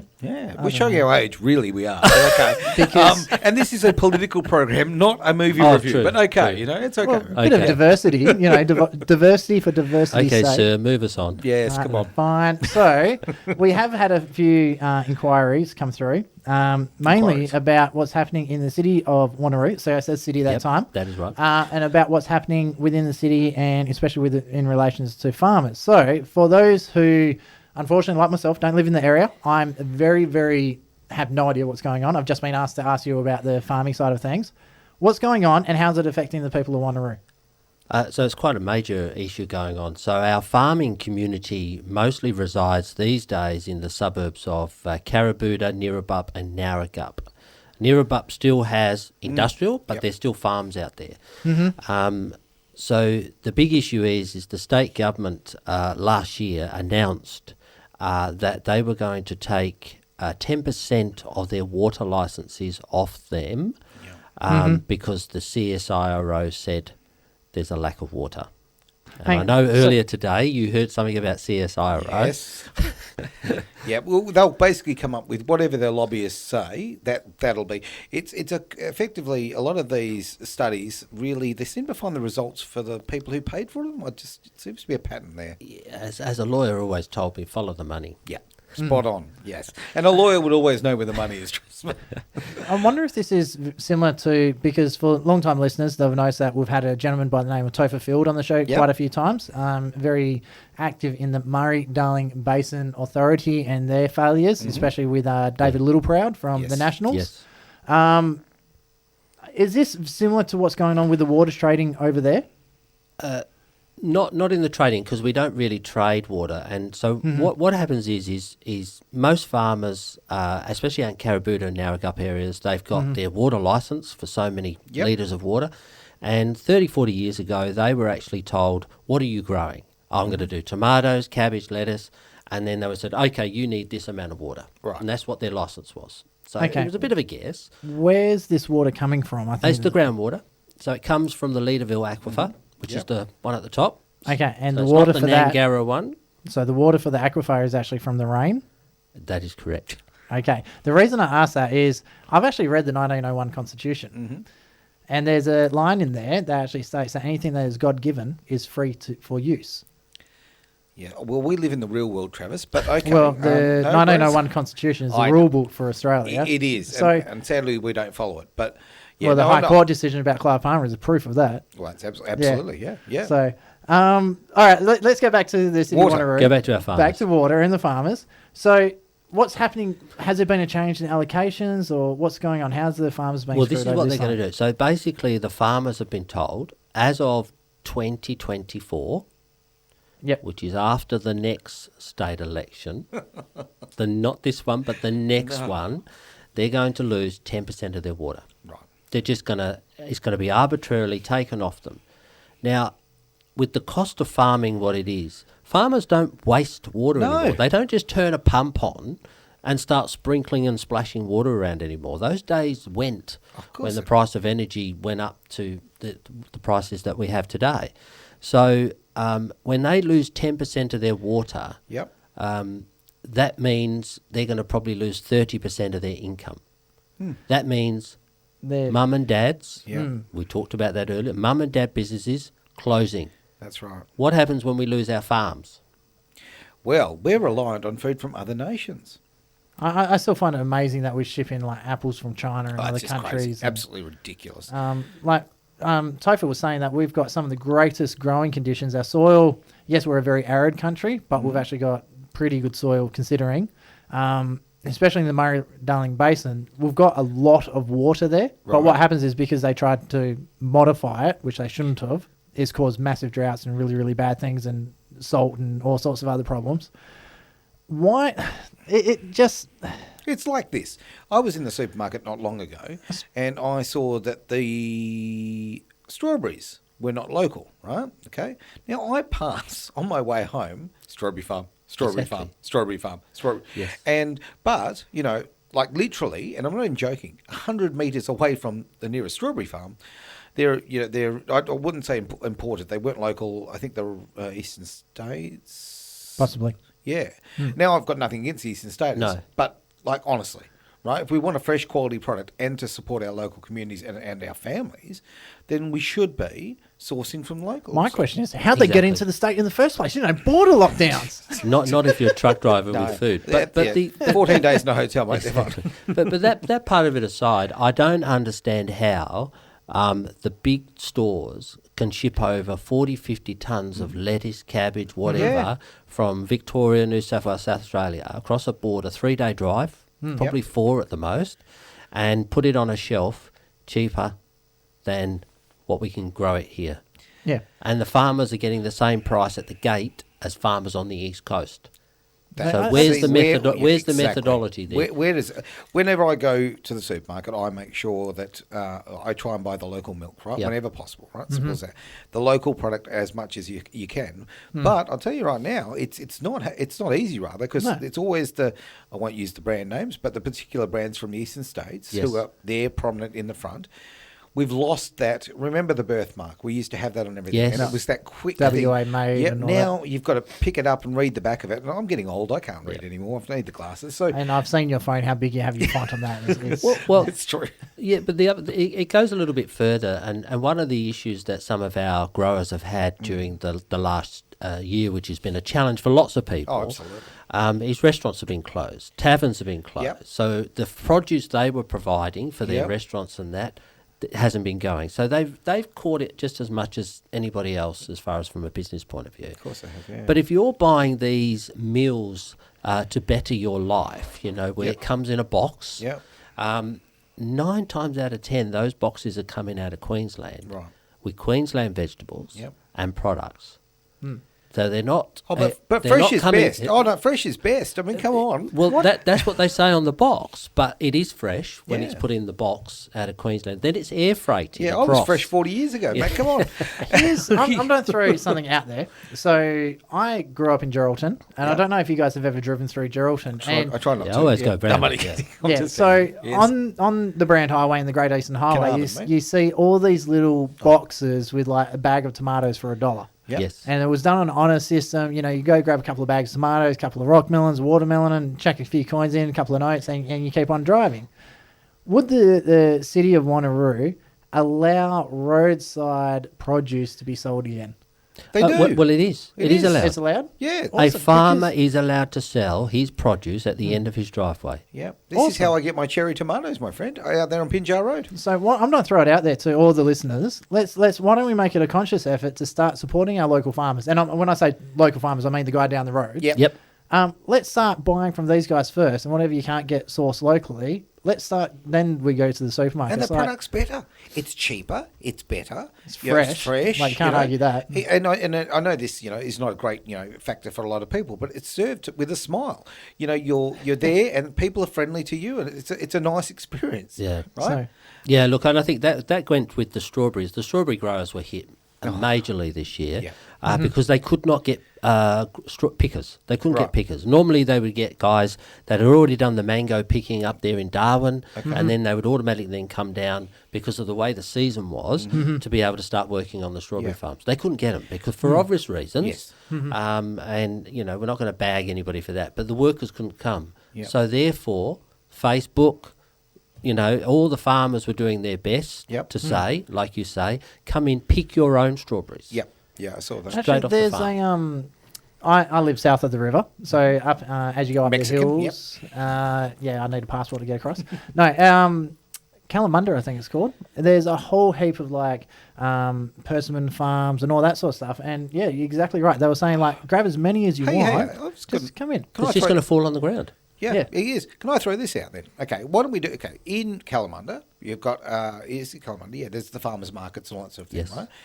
Is there something that local government can do to encourage that in the Wanneroo community? Could we get a little, our own little market without being obtrusive with lots and lots of paperwork and carry on and red tape and green tape and all that, every tape known to man? Could we do something like that? Look, zero. yeah, there has been attempts over the years to use the Wanneroo Showgrounds and the Margaret Cotman Pavilion to set up some sort of market on the weekends. Okay. Farmers come in and, do that. But that's how the Wanneroo Wangara markets first started. Yeah. That was on the back of the trucks with the tarpaulins. Well, it happens in Subiaco. There's a market just on Roberts Road. Every weekend is nothing but fruit and veg. And it's cheap. It is redonkulously cheap. Well, so it's interesting. It's interesting that it's in the more affluent areas. I find that interesting. But now we know that the Wangara markets is very rundown and not probably doing terribly well these days. I don't know if it's privately owned. I don't know the situation. It is privately owned. There you go. So then perhaps, as maybe I'm throwing a pet project out, but maybe something that local government could do to encourage, we could do something like that. Maybe an open air thing, maybe something that would actually bring community together. Because we need that. I just think that, we've been through absolute hell this year, and we miss seeing human beings, and Perth and West Australia, we've been affected far less than everybody else, let's be honest. But at the same time, if we want to engage the community and keep them together, why not do it through food? Yeah, and that's how Asians do it. Yeah. The Thais, I've got family that are Thai, and they will love to sit and they'll eat all afternoon, all evening, just and plugging away at the... Drinking those little containers with we don't know what it is, but God, it hits you like a ton of bricks. But look, we can do that. I mean, look, the city has looked at doing those sort of items, and the city does have the capacity to be able to start an event off. But what we don't want to do is actually subsidise it to the point where it's quite a cost on ratepayers. Sure. So it's okay helping to get something set up, and then allow the entity of itself to then to go from there. I'm in a position obviously here where I see a lot more of what's going on with local government and that sort of thing through the radio station. Yes. And I would be the first to say, quite frankly, that I'm seeing a lot of little endeavours through council and the city doing a really, really good job. I can't knock what's going on. But if I see an opportunity, I'm going to throw it out there. And I think that's probably a great opportunity. So it's now coming up 4 minutes past when we're supposed to have our messages. Excellent. So I just want to finish up on one question we've had to come through on the text line. Why does the Labor Party want to screw our farmers our most precious asset? So I think it's going back to the water trading, knocking off the 10% of the water allocations to the farmers. Why is it just seems that the Labor government is going out of their way to try and remove as much industry and production in WA as possible. As a councillor, it's the colour of my microphone, and for the people who can't see, driving bright green. That drives that. They've got to, they have to obviously answer to some of their supporters, which we know is the Greens. There's the swap of preferences. There's a bit of that involved. There is an easy solution to this, very easy solution. Ban the Greens, but okay. No. Don't vote Greens or Labor. we pump out of our waste treatment plants, off our coastline here from Craigie or at Alkimos, something like 6 gigalitres of water. Whoa. Is that So it's salinated treated- water? No, it's treated. No, it's wastewater. Oh, yeah. So it's treated to a certain point. Okay. It's not quite sterile, but it's almost sterile, and they pump it 5 kilometres offshore, and it just goes into the ocean. Okay. So the answer is, instead of putting it all out there, start injecting it back into the aquifer and allowing our farmers to continue to draw the water that they need to provide us produce. Paul, don't And- be using common sense. You don't. You And the can't other bring that bit, forward here. because it's wastewater, it's already fertilised. Exactly. So it will save cost and fertilisation. They do that in South Australia. See why Connor would be proud of the idea. See why O'Connor. Yes. Yeah. Yeah, okay. So it's just these messages come through can be a little bit interesting. So we do need to go to another lot of commercials. Hey, we've got to pay the bills, okay? Sponsorships. Sponsorships. The word that starts with A is what I'm not allowed to use. Yeah. So the Or the C one, but that's okay. Go on. how dare you call me that? No. Anyway, so this is Carter's Corner, Travis Carter, Aaron Malloy, and we've had Paul Miles on it. So we'll go to a few messages, a bit of a song, and then we'll be right back after this. All right, Carter's Corner is back again. Make sure I press the stop button. Yes, I did. Awesome. I didn't fail, which is cool. So Travis Carter, we've got Paul Miles from the City of Wanneroo, Aaron Malloy on the other side. And he probably couldn't hear us. We've also got Victor Tay on the line as well, all the way from sunny New South Wales. Victor, can you hear us? I can. How you doing, Travis? Awesome. Good So with you. Welcome. bit of background for everyone. So Victor, during the New South Wales lockdown, he really, really, really wanted to get his message out there. And the New South Wales government didn't let him. So he thought, you know what, I'm allowed to exercise and I'm allowed to present my speech or my opinion. Yep. So I'm going to exercise with a sign outside of Parliament House. Well, that's And fair. he created Exercise Your Rights. Victor, welcome to the station. Tell us a bit, what happened the first time you started doing the Exercise Your Rights? Well, it came about when the lockdowns were getting pretty bad, and really where it affected us is when it started affecting our ability to meet as a church. That's where it really started affecting our lives, and church obviously being very important to me as a pastoring a church in Sydney. So we were sitting around with some church members who were thinking, what can we do to express our opposition to what is going on? And when we looked at some of the reasonable excuses that were allowed to be outside of your home, because this is when the most extreme lockdowns were happening in New South Wales, and there were only a certain set of reasons you could leave the house, and one of them was exercising. So we were sitting around the table kind of laughing, thinking, well, there's no law prohibiting what you can and can't wear when you exercise, and there's no law prohibiting what you can and can't carry. So we came up with the idea, well, maybe I'll go out, for my exercise, reasonable exercise. It doesn't say where you can and can't exercise as well. So we chose a nice location in the city outside Parliament House, and we were walking around. Well, I was walking up and down with a sign, and the idea was, hey, maybe I could spark this trend where, exercising with a sign expressing your opposition to the lockdown could be a bit like, the Bay Run or, like a location where people would go and do their exercise, like along the beach. But instead of the beach, it would be, circling or up and down Parliament House. Well, it worked because people were doing it across the nation. Yeah, the response was phenomenal. Now, Victor did say something there. He's a pastor of a church. So let's give it a quick plug. What church is it, Victor? Yeah, it's called the Church in Liverpool, so we're an independent Bible-believing church. So we meet in Moorebank, which is a suburb in the city of Liverpool in Sydney, New South Wales. Awesome. So, if you want to check it out, our website's tcil.org.au, so for the Church in Liverpool, tcil.org.au. And awesome. If you live in Victor. the area, come around and visit us. Hey, Victor, it's Paul. Paul here. How big was your sign, mate? Well, it was just a foam board that I bought from Kmart. So it's like $5. It was probably about, about 1 metre by, 50 centimetres. Yeah, so he's outside Parliament House doing push-ups and sit-ups so just to paint the picture, in a white suit with a Nike headband on with Liberty across the top. And so a lot of people don't know this. I've actually known Victor for I think we worked it out about 16, 17 years. Victor was actually my best man at my wedding, for my first wedding. He is one of the funniest and most sarcastic people you'll ever meet. And so when I saw him on Facebook doing this, I thought, oh, that is such Victor sort of things to do. But the reason he was on Facebook is he was actually getting arrested. So tell us about what happened when you got arrested. Right. So the website, they want to find out more about it, and there's links to the YouTube page, YouTube channel, and links to the Facebook page. The website is exercisingmyrights.com.au.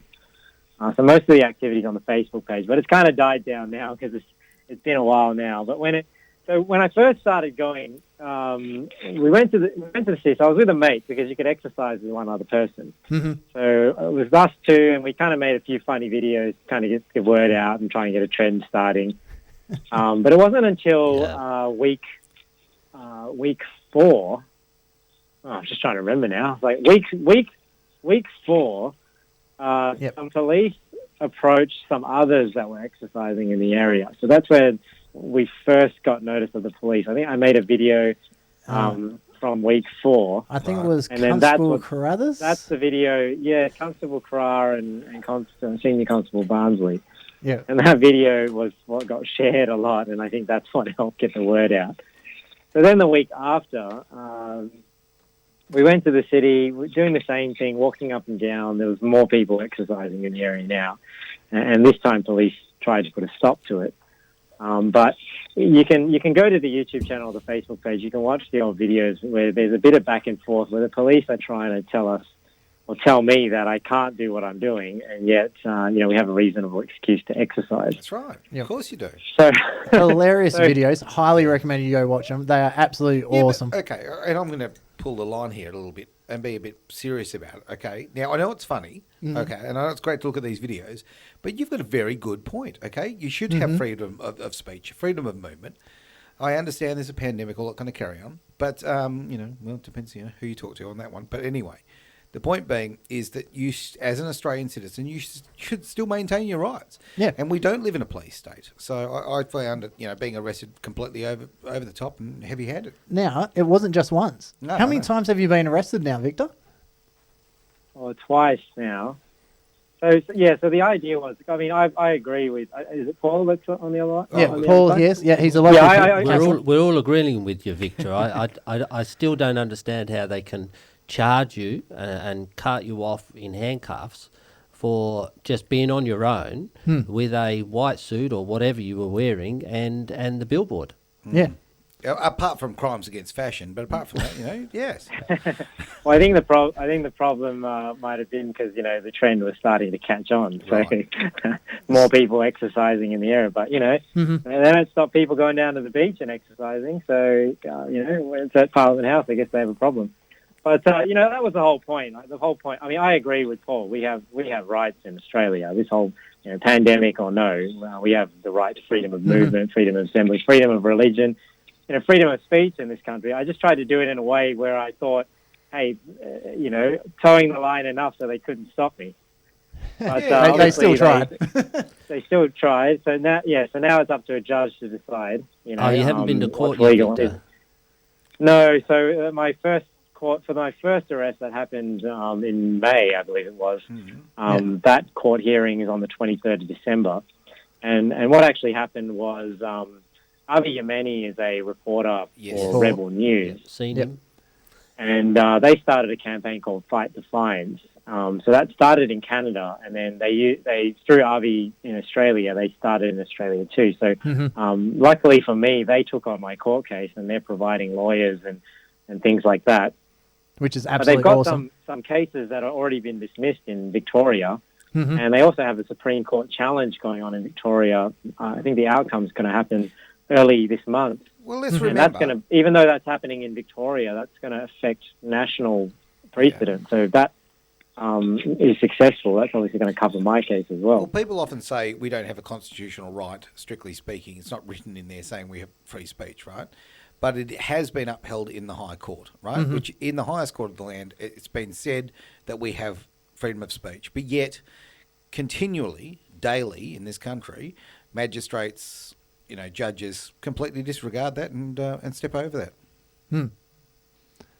So, Yeah, unfortunately, yeah. So, I guess the people have to make more noise. I think we've been silent for too long. I don't know. Well, I'll tell you right now. I mean, I stood up and made some noise, and it caused me absolutely horrific damage to my life, because these people are, generally speaking, that they've got this power, and they're quite sociopathic about the way they go about it. So for the listeners that don't know, all you need to do is Google Aaron Malloy and then click on the image tab. And I have to say, he makes a beautiful woman. Very ugly woman. Let's just say rocking up to court dressed as a woman is probably not the best thing to do. Well, it made my point, didn't it? Yeah. So I think, Victor, I think what I reckon might happen with your case, I reckon that there'll be some sort of document error, and it will get thrown out on the day. Oh, I wonder if we should. Well, we're already having trouble getting the brief from the police officers. So I don't know what's happening now. See what happens. It's about the ride. It's not about the justice. So now another question for you, because I have actually watched the interview with Avi Yemen and yourself. How much did you end up getting fined because of your exercising? Yeah, so you have to sort of understand the timeline. So when I first started my whole campaign, this was like April, May, that was my first arrest, and that was me walking up and down Parliament House. Mm-hmm. And then they basically, the reason for the arrest is they try and move you on. So there's this thing called a move on direction in New South Wales. But it's only meant to be used if you're like blocking traffic, buying or selling drugs, you're harassing people in the area. There's only certain reasons they can do it. So they're trying to use that same power where people are supposedly breaking the COVID restrictions. So this is why this is kind of a precedent-setting situation, right? But so that was the first one. So I was arrested, and the first one was just a charge for not complying with their move-on direction. So going to court, you're basically saying, they have no right to move me on, and that's what the judge is going to do with this one. So my second arrest, so there was an event that somebody held. I'm not sure who it was that organised it, but they held something called a Freedom Day at Homebush. So I remember I thought, well, okay, in New South Wales, by that time, right, and this is in September now, the restrictions have already eased in New South Wales, where you can have groups outside now. And that's sort of what happened the first time. So just jumping back to the first thing that I was doing. After, you remember Renee was the lady that went viral. The one that had got her arrested, child taken off her? Yep. Yeah, that was the big, and then the week, so that happened, and that sort of went viral.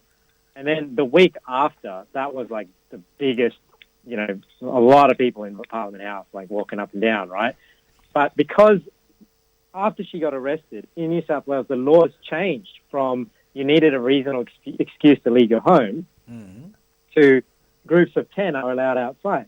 Right. So what happened the week after, even though there was way more people in the area, the police did nothing about it, because how can you prove who's with who and whatnot, I mean, it's not like there's laws saying where you can and can't go in groups of 10, right? Well, and even at that time, there were protests organised as well, actual protests allowed by the police, as long as you socially distance and were in groups of 10, right?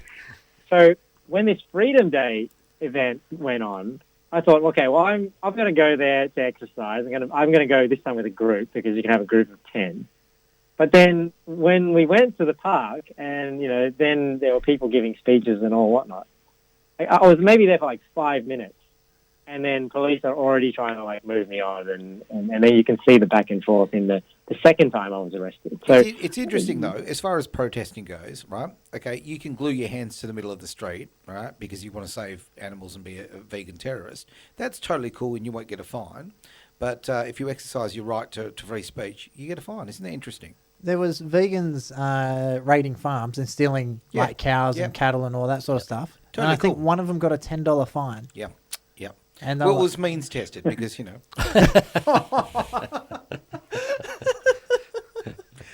Yeah, I think the way the laws are being handled, you can definitely see who's currently who's in power. In power, the left is in power, unfortunately, Protected at the species. moment. Yeah. So, Victor, did you get fines and an arrest, or is it all going to go to court? Yeah, so the second time I got the same charge, but they also sent me 3 fines on the same day. So I have $3,000 worth of fines to fight, and then a second charge, and those court cases will be in March, April next year sometime. Wow. So I hope you're not going to pay them. Oh, of course not. No. Yeah. And even right now, I mean, the way Rebel News has set it up, so you can submit your cases and they select the ones according to whatever criteria they do. Yeah. But they pay for everything. So they're crowdfunding that. So if people want to give towards this cause, they can go to fightthefines.com.au awesome. and give to the cause. After seeing the lawyer fees, I mean, the lawyer fees are pretty outrageous. So, it's about the principle. Yeah, what we'll do, we'll check because all these interviews go up on YouTube, on my own YouTube channel for Travis Carter. So we'll also check in the links to Rebel Media, the one that RV Yemen does. We'll also put a link to the fightmyfines.org?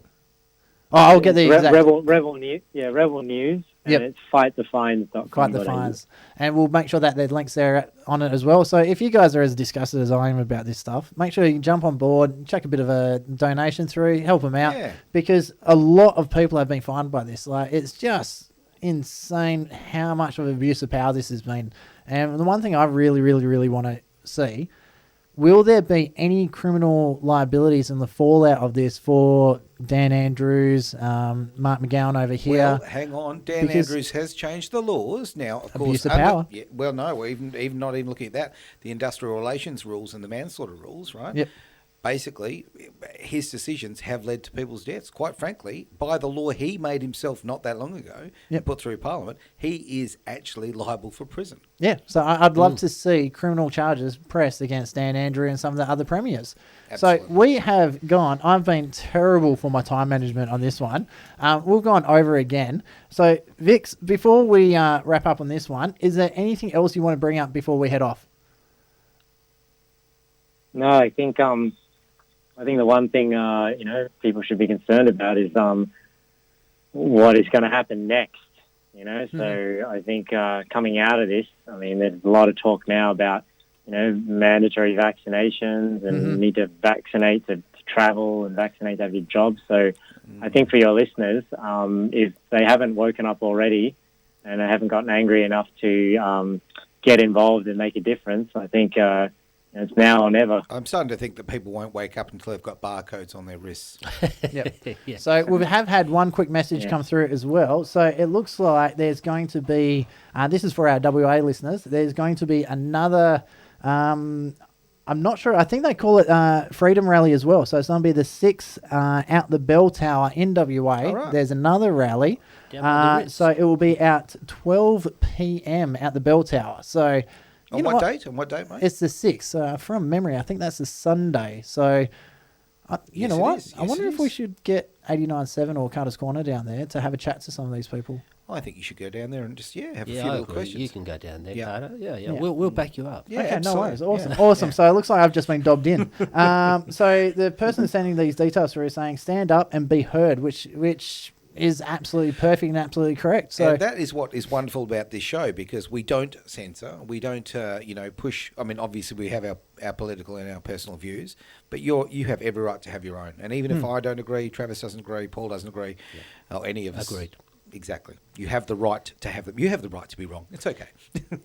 Exercise your right. Wow. Victor was exercising his right. Absolutely. It's literally. Perfect. So, Vix, again, thank you very much for coming on. So, we're going to go to a few messages to hopefully help you pay for some of these fines. No. It goes to the station. The boss is shaking his head saying, no, don't do that. So, anyway, after the break, we are going to have Richard coming into the studio as well with us. So, this is Carter's Corner on 89.7 FM, and we'll be back after these messages.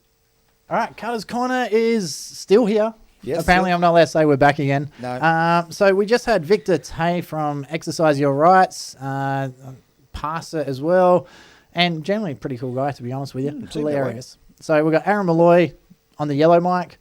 Paul Miles is still with us, lingering around like a bad smell. We can't get rid of him. Yeah, that'd be about right. Yeah. Yes. The he's token green Yeah, mic guy. We've covered him on that one. We won't tease him too much for that one. And in the show now, we actually have Richard Liu, who is, now correct me if I'm wrong in this one, you are the founder and president of the anti-CCP, Chinese Communist Party Association of Perth. Yes, that's what I am. Fantastic. So thank you very much for coming to the show. Quite a title. I was Oh, going to it- say, how on earth did you get that title? I mean, that is a huge name for an organisation. I just set up a political group with the participants who are joining, but we haven't got a plan to be. We soon got a plan to be get registered, but we haven't done that yet. But we have a few 100 members participating in our rally and events. Name like that's a bugger to fit on your number plate. That's for sure. What is it? ACCCP? It's a Perth Anti-CCP Association. So Aka. to give them, that's terrible. To give the listeners out there a bit of a background, the way I met Richard is I actually got asked to do a speech about Chinese interference. I've got my own website. I've done a video about the what I feel how Australia should recoup some of the expenses caused by the Chinese Communist Party, especially to Australia. Yep. Within an hour of that video going up onto YouTube, Yep. we had over 10,000 email hacks within the servers, and they didn't get anything. They didn't get anything, but it shut down everything. So my website, my email servers. Well, whoops, they I were just looking hit for my mic. intellectual property, mate. Yeah, There's nothing intellectual there. So. Yeah, not much there. So, but it's it was amazing, and the bit that I find scary to this day, like I can actually see the logs now because my actual producer is the guy that manages everything for me. The amount of logins, attempts, the hacks, and it just does not stop. There's a constant barrage of people trying to stop us and comment. So, yeah, I came down, had a chat with Richard about what was going on and all that sort of stuff. And the scary thing is, so we'll go to the protest first. It was the first ever protest supporting the victims of the Tiananmen Square massacre. So tell us about the event, how it went, and the special guests that came unannounced.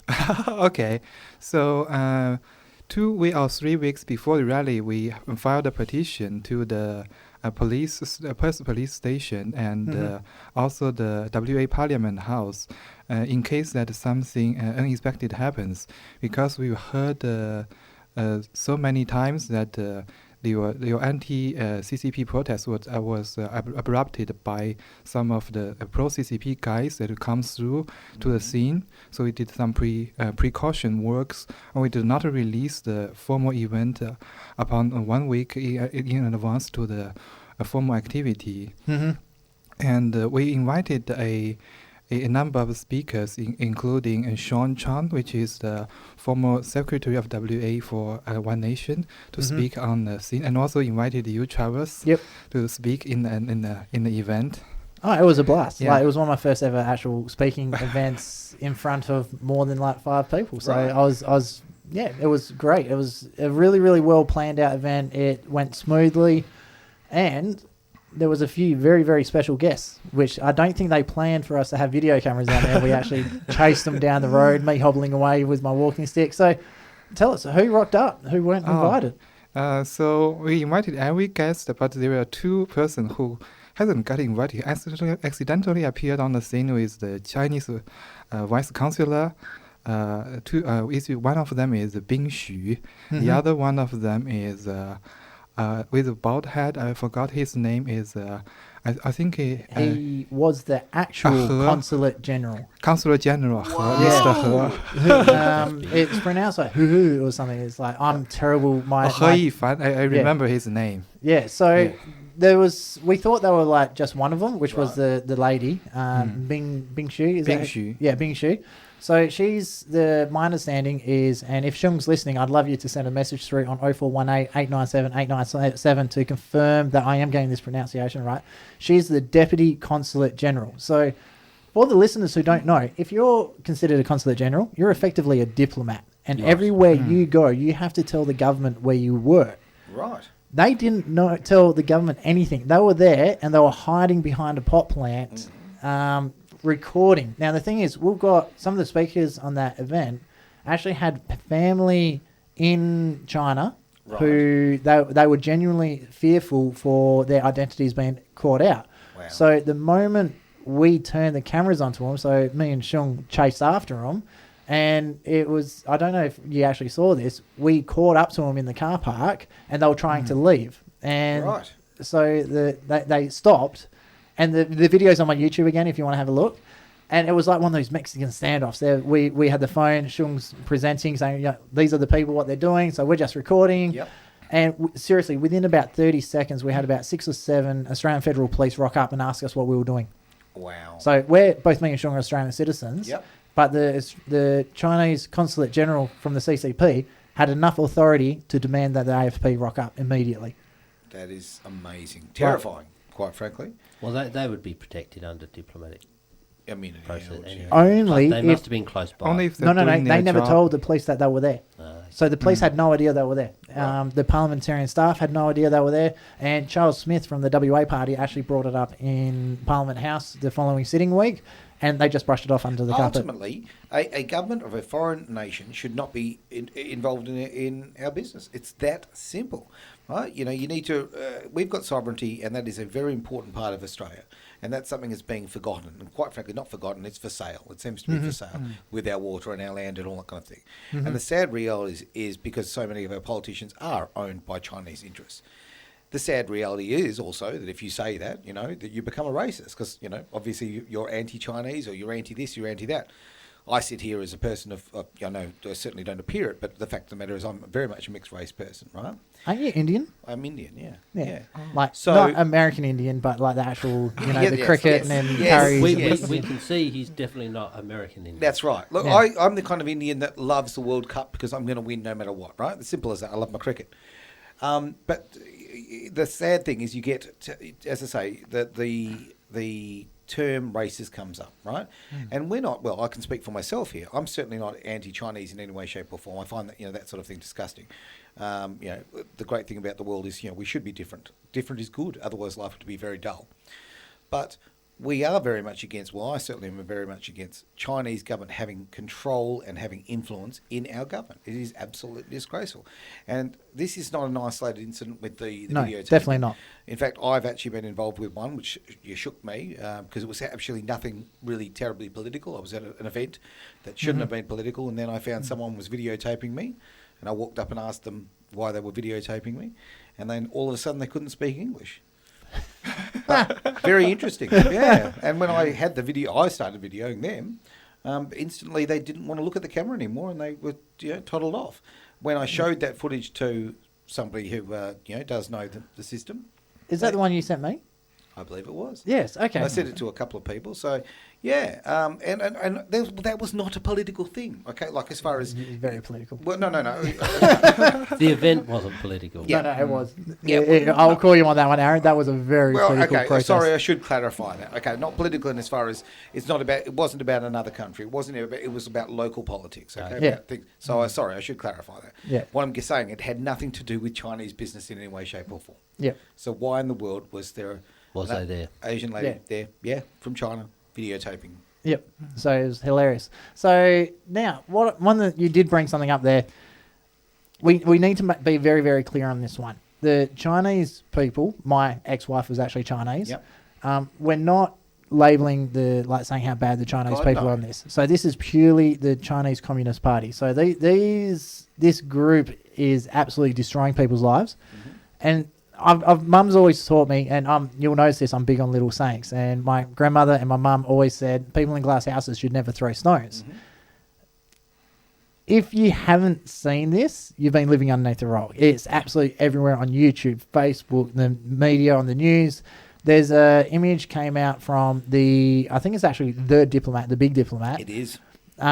Showing a Australian soldier giggling as he slices open a baby while sitting on top of the Australian flag. He's threatening, isn't he? I don't know. He's threatening just like Yeah. it's showing the action that he's Yeah, about a to kid, do. a little kid. Yeah. That's right. And it is there's a actually a kid, Yeah. a baby goat next to it as well. It is a doctored image. It's actually has been verified, and I actually will say right now, I'm incredibly proud of our Prime Minister, the way he stood up and the speech that he gave. Yes. Really impressive.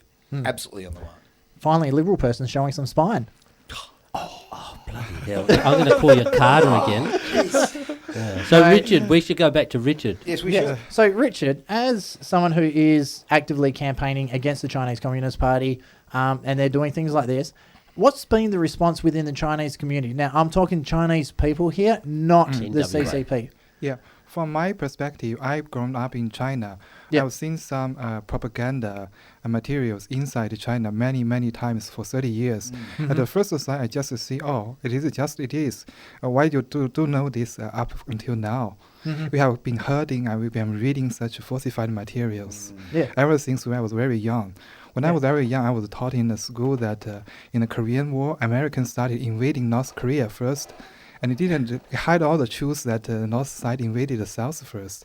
It only reveals a part of the truth that Australians use in the textbook, invading to giving you a kind of clue that all the things the PCP does is justified in that way. Yeah. Well, history is written by the winners of the war, right? So, in that particular case, they've decided that that's going to be the narrative, and that's what they're going to teach. And I remember all those years ago in '89 with Tiananmen Square, okay, when that one, that amazing student who stood up to that tank and disappeared, and we've never seen or heard of him since. You know what? The problem is right now in schools in Australia, we're not teaching that. We're not teaching about the history of communism or socialism or any of these events. People don't know about it, and they're being raised in a way that, like yourself, quite frankly, that they're being sold a narrative that's not true. Yeah, it's censorship through education. That's right. It's indoctrination, not education. Yeah. Okay, so I want to throw this in a slightly different direction then.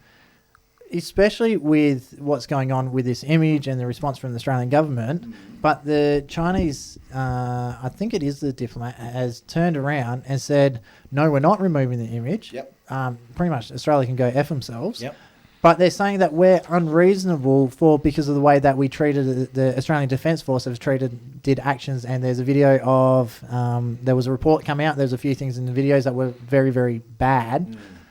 But they're saying, and this is what I'm saying, people in glass houses shouldn't throw stones. The people from the Chinese Communist Party have been, so let's talk Falun Gong, the Buddhists who they started harvesting the organs. We've got the Muslim migrants in the north, I think it's the northeast provinces of China, where they're actually in concentration camps right this very moment, being taught not to be Muslims. And I've heard rumours of shock therapy and all this other stuff.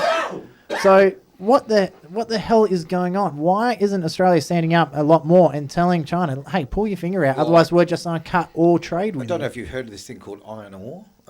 Just stop sending it to them.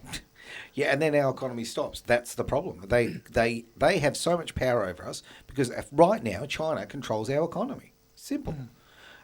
We've over the last 30 years, we've completely gotten rid of manufacturing in this country, almost entirely.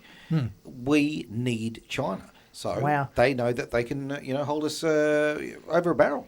Okay, so I haven't been looking at the computer for a little bit because I've got two computers in the office, so we've got emails and other messages. Tech, my friend. Jeez. That's why we're on this side of the desk. I think we might have hit a nerve here. Like I'm getting messages left, right, and centre. So.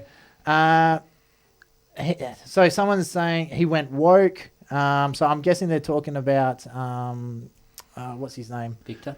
No, not Victor. So this guy's name's Kai. Okay. A few swear words. Jimmy Barnes has weighed in on the Chinese issue, said we are partly to blame for being culturally insensitive to how we criticise them. Oh my God. He went woke. He should just sing his goddamn songs. Well, maybe, you know what? The guy drinks, a bottle of vodka a day. I don't think there's a lot of cells. Really? Well, he used to. Yeah, well, there's not a lot of cells left. I have to admit, a bottle of vodka a day is a pretty good effort. Now, jumping over to the other side, why was the Chinese flag put on the police station in Melbourne? I think that's a very, very fair comment. So isn't the place considered a part of the Defence Force? The Victorian government had some sort of special relationship with a particular city, I think, in a city over there in called Belt Road, perhaps. Yeah, it was something Initiative. That's right. Yeah, which was to make sure everything goes back to the central point of China to feed their industry. Yeah.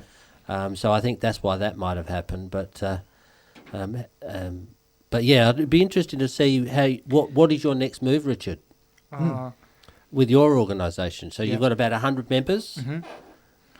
So what I'm gonna do is we set up some.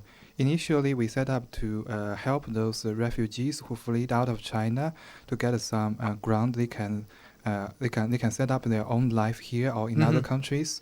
We also getting local Australian people to donate some money back in China to help those refugees who are suffering whose family members were suffering inside China. But from the master point of view, as you know, the Hong Kong national security law has been passed.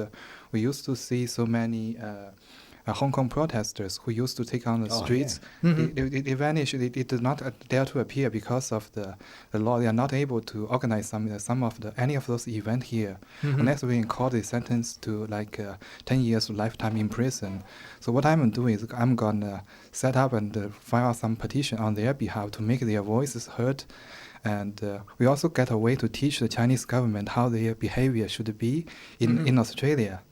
They shouldn't just copy their own way of ruling and the people in China and post it on local Chinese community here. That's not the way they should work here. Well, the local local Chinese people in Australia here, in Perth particularly, they're Australians. Okay, they're so Australians. they should live by Australian. Hard-working. Absolutely. They should live the way where any other normal Australian should live. Yeah. They should not be under the fear and of CCP anymore. Because when I contact many people who they were anti-China, but they do not dare to speak it out loudly, partially because they were influenced in their families. For example, if they dare to speak out publicly, you take trouble for their family members.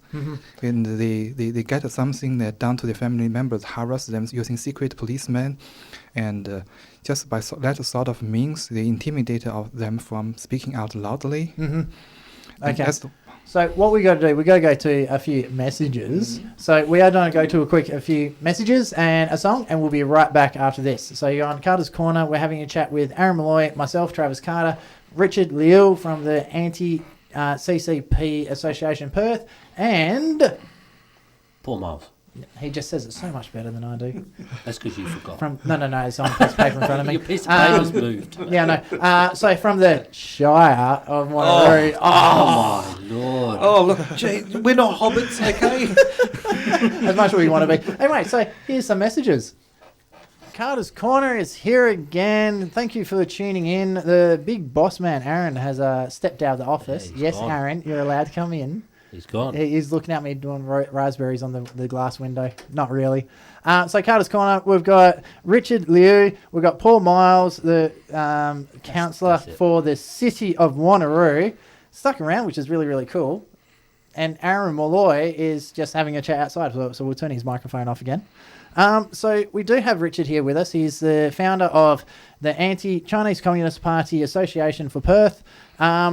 What's your next move from now? Like, what's coming up? What events are you got planned to help raise awareness for the people that are actually being suppressed by the Chinese Communist Party? Thanks, Travis.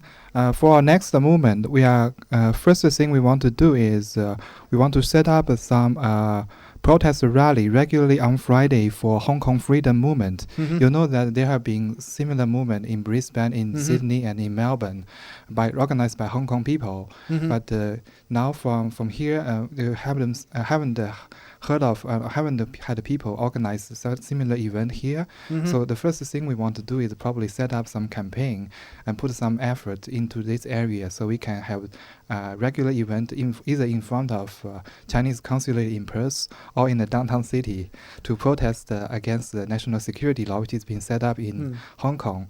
Apart from that, we are doing some actual movement to help those Hong Kong students who are constantly under pressure from the Chinese communist forces here. For example, if it's one of the students who set up a protest camp, he used to be harassed by a Chinese people hired by Chinese special agent or Chinese people inside here. What I'm gonna do is I'm gonna showing off right in front of their face. If they're stopping people from saying their behavior, I'm just saying it out right loudly right in front of their face.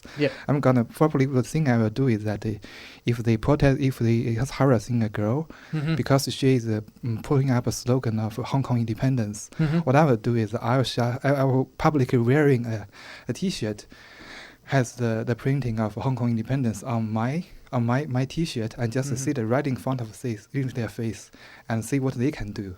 Okay, fantastic. If they can, yeah. Yeah, okay, so just a lot of people don't actually understand what happened in China. I shouldn't say China, in Hong Kong. Why there was the riots were absolutely amazing. So they were terrible. When Hong Kong got returned back to China, it was under the guise, one country, two governments. Yeah. So Hong Kong was supposed to have their own government, which would have a ruling body and tell what would happen in Hong Kong. They China promised the freedom and autonomy for at least 50 years. Yeah. But and they not far from 20, not longer than 20 years. Yeah. They stopped giving us all the rights. They promised to have the free election up until the 2014, but that never happened. Yep. The people fight for that, but it's nobody has given any rights to do so. And then it goes even further. China has tried to, because they have a representative in the Hong Kong Parliament, they've pushed through a law stating that if someone in China wants to investigate someone in Hong Kong, they can extradite them with no charge, nothing. They can just grab them and send them. Yeah. And once they're in China, if they've spoken out in Hong Kong, they are then subject to all the Chinese laws. And because they're now stuck in China, there's nothing they can do. They've got no legal representation, just all their rights disappear in an instant. So that's what a lot of these riots were about, and it was just wrong. And I find it amazing that the Hong Kong citizens didn't get more support from the Australian government on our side of things, like to call China into account. Hey, come on, you're breaching these people's human rights. So, well, there was a lot of protests going on. We saw it on our nightly news. There was the university, the fire bombs and all of that was going on. So it was a pretty hefty battle that the students had with the police and the government at the time. And then there were the snatch gangs that we saw through some of the YouTube footage. So there's a very apt description, the battle, because it was full on a melee. Like it was on for young and old. Like they were just going ham on each other. So it was absolutely insane watching it. So Richard, I applaud you, because I know how much risk you're taking forming this group, and after talking to some of the other people that are part of the group, they have genuine fears that not only just for themselves, it is also for the people their family members that still live in Hong Kong and China. So I made reference to a group, a dance group called Shung Yuan, who's a part of the Falun Gong group. So I was talking to the main dancer and the female and male leads on that, and she was saying that she hasn't seen her dad in over 30 years because the moment she sets foot into China, she'll get arrested and jailed. That is true. By the time I organized this event from June the 4th this year, I'm not legally allowed to return to China. Yeah. If that I return to China, it's not enough to get me killed, but enough to get me sentenced at least a few years in jail because of that. But this is another. It's from this side is bad, but there's also a good point. I do not need to worry about what the Chinese Communist government are thinking. I dare to do what the other people do not dare to do. Yeah, because your family aren't being held ransom. So it's insane what they're doing. So Richard, on my part, I just applaud you, and just having that courage again to stand up and. Yeah, just wow. So guys and girls who are listening out there in the world of radio, another one that Aaron absolutely hates. If you do hear of one of these events where they come up, please get down there, support them, throw them a bit of love, because these guys are doing some really, really good work. They're not violent protesters. They're not anything like that. They just want the right to be able to... Go to the Facebook page. Yeah. Have you got a Facebook page that people can follow? So give it a plug. We have an organization called the MTCCP Association. If you search for this name, you'll be able to find me and also my name as the administrator of this Facebook page. Fantastic. So what I'll also do, when this goes up on YouTube, I'll also link all your Facebook, your YouTube channels and all that underneath. So please follow the links, give them a like, give them a subscribe. Thank you very much. Just go from there, because it is really, really is needed. All right, so we are, again, my timing for tonight's show has been absolutely diabolical. So You've had a full show. You've had a full show. It has been a massive show. So what I want to do is go into a song now, and we also do need to go into a few more messages, otherwise the boss will get cranky with me. After that, I think it's time to bring up Conspiracy Corner. So if you guys want to stick around and have a chat, I'm not sure how many mics we don't have, so we'll have a chat during the breaks. And Elaine is going to be in here with Conspiracy Corner, and we'll be hitting up not Barnaby Joyce, Alan Joyce. I don't know why. As far as I know, they're not even related, but I keep calling him Barnaby Joyce. They're chalk and cheese. I don't know how you can compare them. Being your My background. yes, have you actually ever met Barnaby Joyce? He's a very straight-talking fellow. Cowboy? Oh, yeah, he's a Queenslander. I'll leave that one alone. Anyway, so Carter's Corner, we've had Aaron Malloy, Richard Liu, Paul Miles, obviously, and Travis Carter. And after these messages, we're going to have Elaine in the studio as well.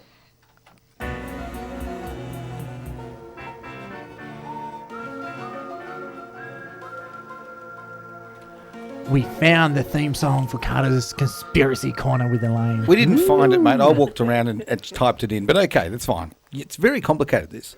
It was there. Okay. That cut off really quick. I wonder if it, you know how the system chucks a ramp in? I think we lost like 10 seconds in the ramp. Oh, I don't know. Who cares about the technicalities? Let's get into the conspiracies.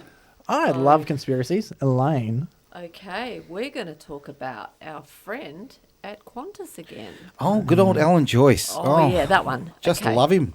So, did you guys hear that he has sacked 2,500 of his ground staff? Absolutely disgraceful. Well, the bigger disgrace than that is that it's all going to be outsourced to a company called Port, Swiss who Port. is Yep. a HTDL Limited Aviation company, providing airport cargo. I can't even read my own words. I'll tell you, I'll jump in. Sorry. It's a Chinese organisation. Yeah, it is. Yeah. That's where I was getting to. And its headquarters are based in Switzerland. So how alarming is that? Hang on, just so I'm clear on this. We have Australia's national airline with a bouncing kangaroo, which right. probably should be replaced with a syringe, but anyway.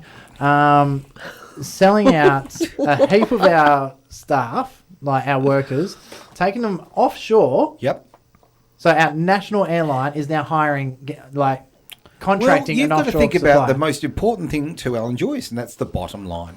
And You said that, not me. yeah, well, I don't care, Oh, mate. yeah. It's exactly Bottom, how I very feel. Oh, I can't appropriate. believe you two. Can we not do that? Can we not do that? Can we have Hey. The one that started this. Come not on. me. All right. Oh, yeah, no, I know. Okay. All right. Don't be a party pooper. Right. Oh,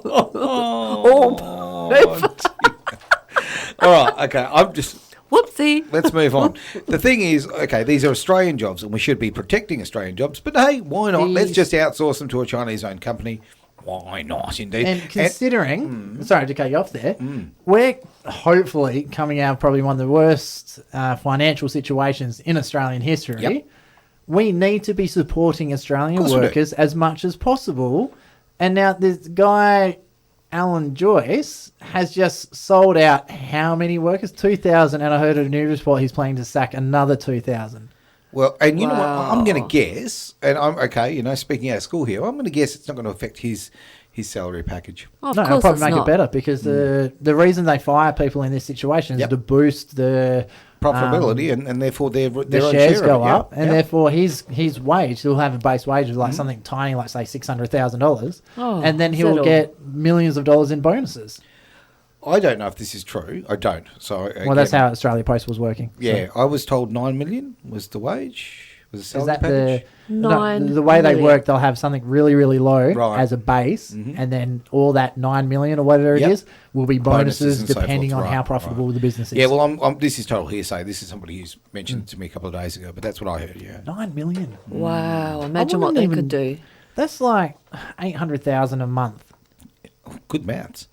Okay. I don't know if that's Jeez. exact. It's Right. just ballpark figure. I'd have a lot minus. of really nice cars. I'm telling you right now. Oh, yeah. What a collection. Yeah, I've seen some of your past rally cars. Yep. And it's funny because, Yeah, I'm getting a rally car. That's it. Yep. Yeah. All right. Now, I'm told, a little birdie tells me there's another link to this Alan Joyce thing. Okay. Hang on. Yes. fact check time. Dum dum dum. Dun, dun, Okay. dun. Not 9 million, a lot less. Right. Oh, okay. No, that's okay. It There you go. is still 7 figures. Oh, actually, no. It's Sorry. more than 9 million. Sorry, no, my Travis. decimal point was in the wrong spot. It's 23.8 million. Oh, How's that? I think that's Australian dollars. right. There's an A in front of it. Yep. What's the 24.8? You're telling the story, mate. No, it's our fact checker's hard at work here. Yep. So I was right. His base, so without commissions Yep. or bonuses, was 2.17 million. Okay. And then he got all the rest is bonuses. Oh, look, it's very similar to what I found under my couch last week. Jeez. Yeah. And that's all from an Irishman destroying an Australian Airlines. Now, Yeah. okay, Wow. but let's not talk about the money for a minute. 24 I mean, mil. look, that is an obscene amount of money for a job, but now that's okay. Let's $2 move mil on. a month. Now, what's the story? What's the link between now the World... I nearly swore. Well, okay, that one. What? Yeah, Who? the World Health Organization, right? And Alan Joyce. Can you tell me what that is? Okay, so it's very, very interesting.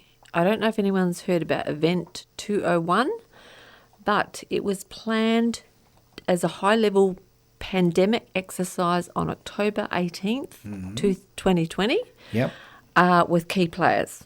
Now, some of those key players are Bill and Melinda Gates Foundation. How interesting is that? What a surprise. Yeah, no surprises there.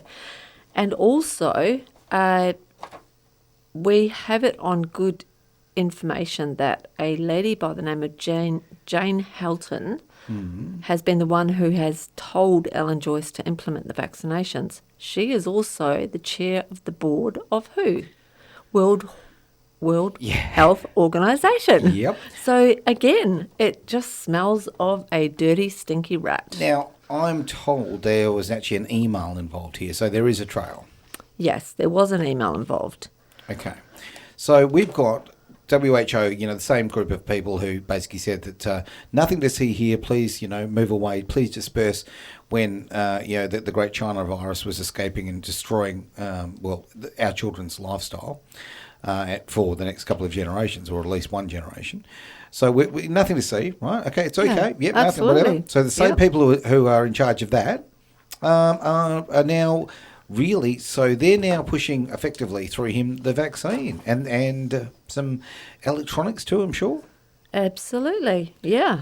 So we've also got something called Go Passport. I don't know if anybody saw Channel 9 last night. I Current didn't. affair. It was absolutely shocking. I was so appalled. Okay. I've done a little catch up on this. It's unbelievable. Just Yeah, go, it go is. for it. It's amazing. Okay, so also, can I tell you that the recent economic studies show that the pandemic will actually cost an average of $570 billion. I'm just going to throw that right in there because that's a shite load of money. It right? really is, yeah. That's nearly as much as the Green New Deal from the Democrats. Yeah, that's absolutely shocking when you look at it. When you look at those figures, it's not a number I can even contemplate. It's because it's that large, Yeah. It's kind of, Alan Joyce's Christmas budget.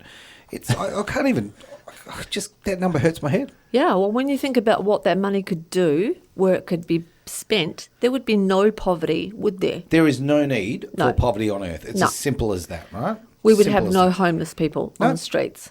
So no kids in poverty. At the living same in time, look, poverty. I'm not going to promote socialism because I think everybody's well aware how I feel about socialism. But there are people who are vulnerable in our society who we should be protecting, and children are the first people. Oh, Simple as that, absolutely, without right? a doubt. Yeah.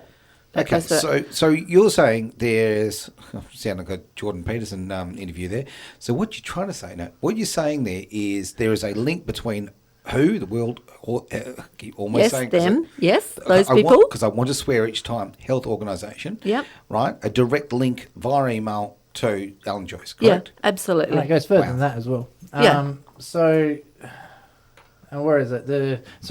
Our fact checker hard at work here is taking me a bit to try and catch up with all the typing here. Yep.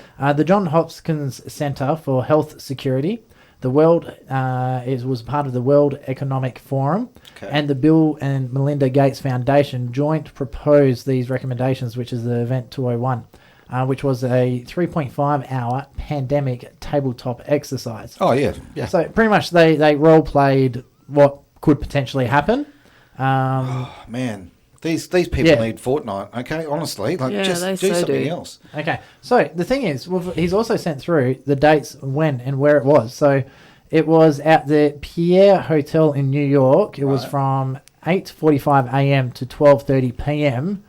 on Friday, the 18th of October, 2019. Wow. This is before the pandemic was declared.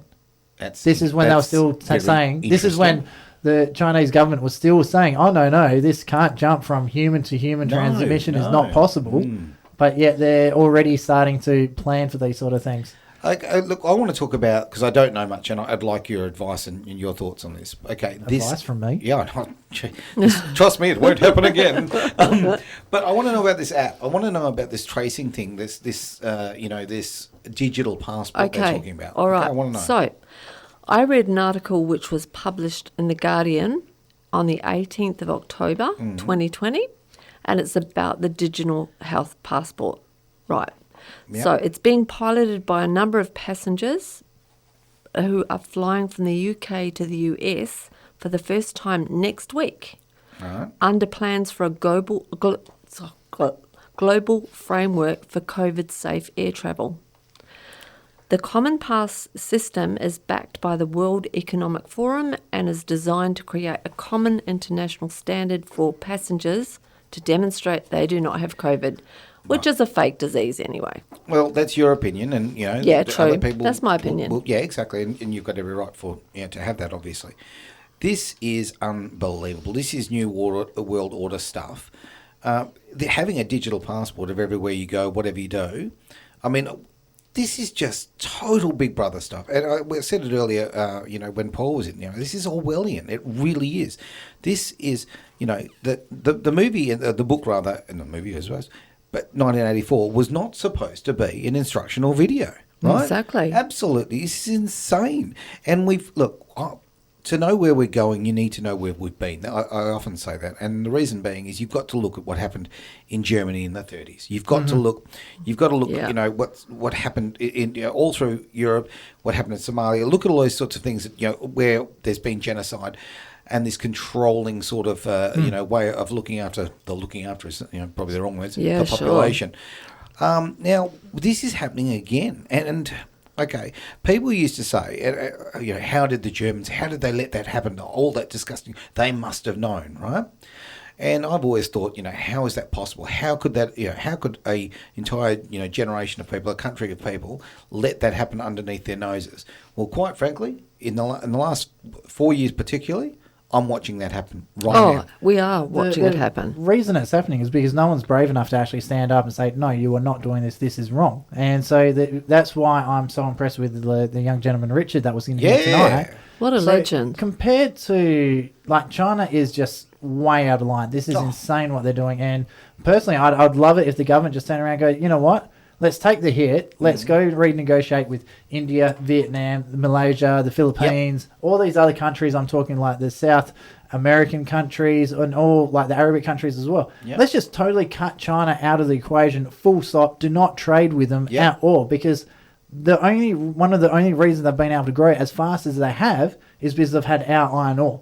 Yes. Yeah. So without our iron ore, without our coal, without all our resources that they're digging up and buying off people like Twiggy Forrest, who 100% of his business is sold to China, come on, they wouldn't have anything. So I think it's time the Australian government grew a spine, as they said, a pair of proverbial testicles, and just told them no. As I said, I will put my hand up and I will say I was very impressed with the Prime Minister's speech. That was, I saw it first thing in the morning and I thought, wow, mate, that's leadership. Look, you've got, each way elbow who just runs from one idea to another, whatever the far left tell him to think. He tends to go with that. He's not a leader in any way, shape or form. I'm actually not impressed with Scott Morrison. I am. Because time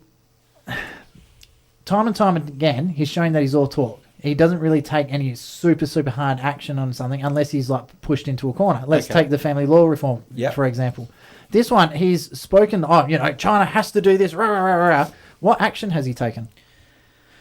Well, that's diplomatic action by saying that, mate. And that's a big It's thing. It's work. not like Do you think- it's not gladiators, mate. You can't just go, like we're going to throw them in a cage and sort it out. No. Yeah. We've got messages we're, coming we're, through. We're big boys, and and girls, and we need to go through the proper processes.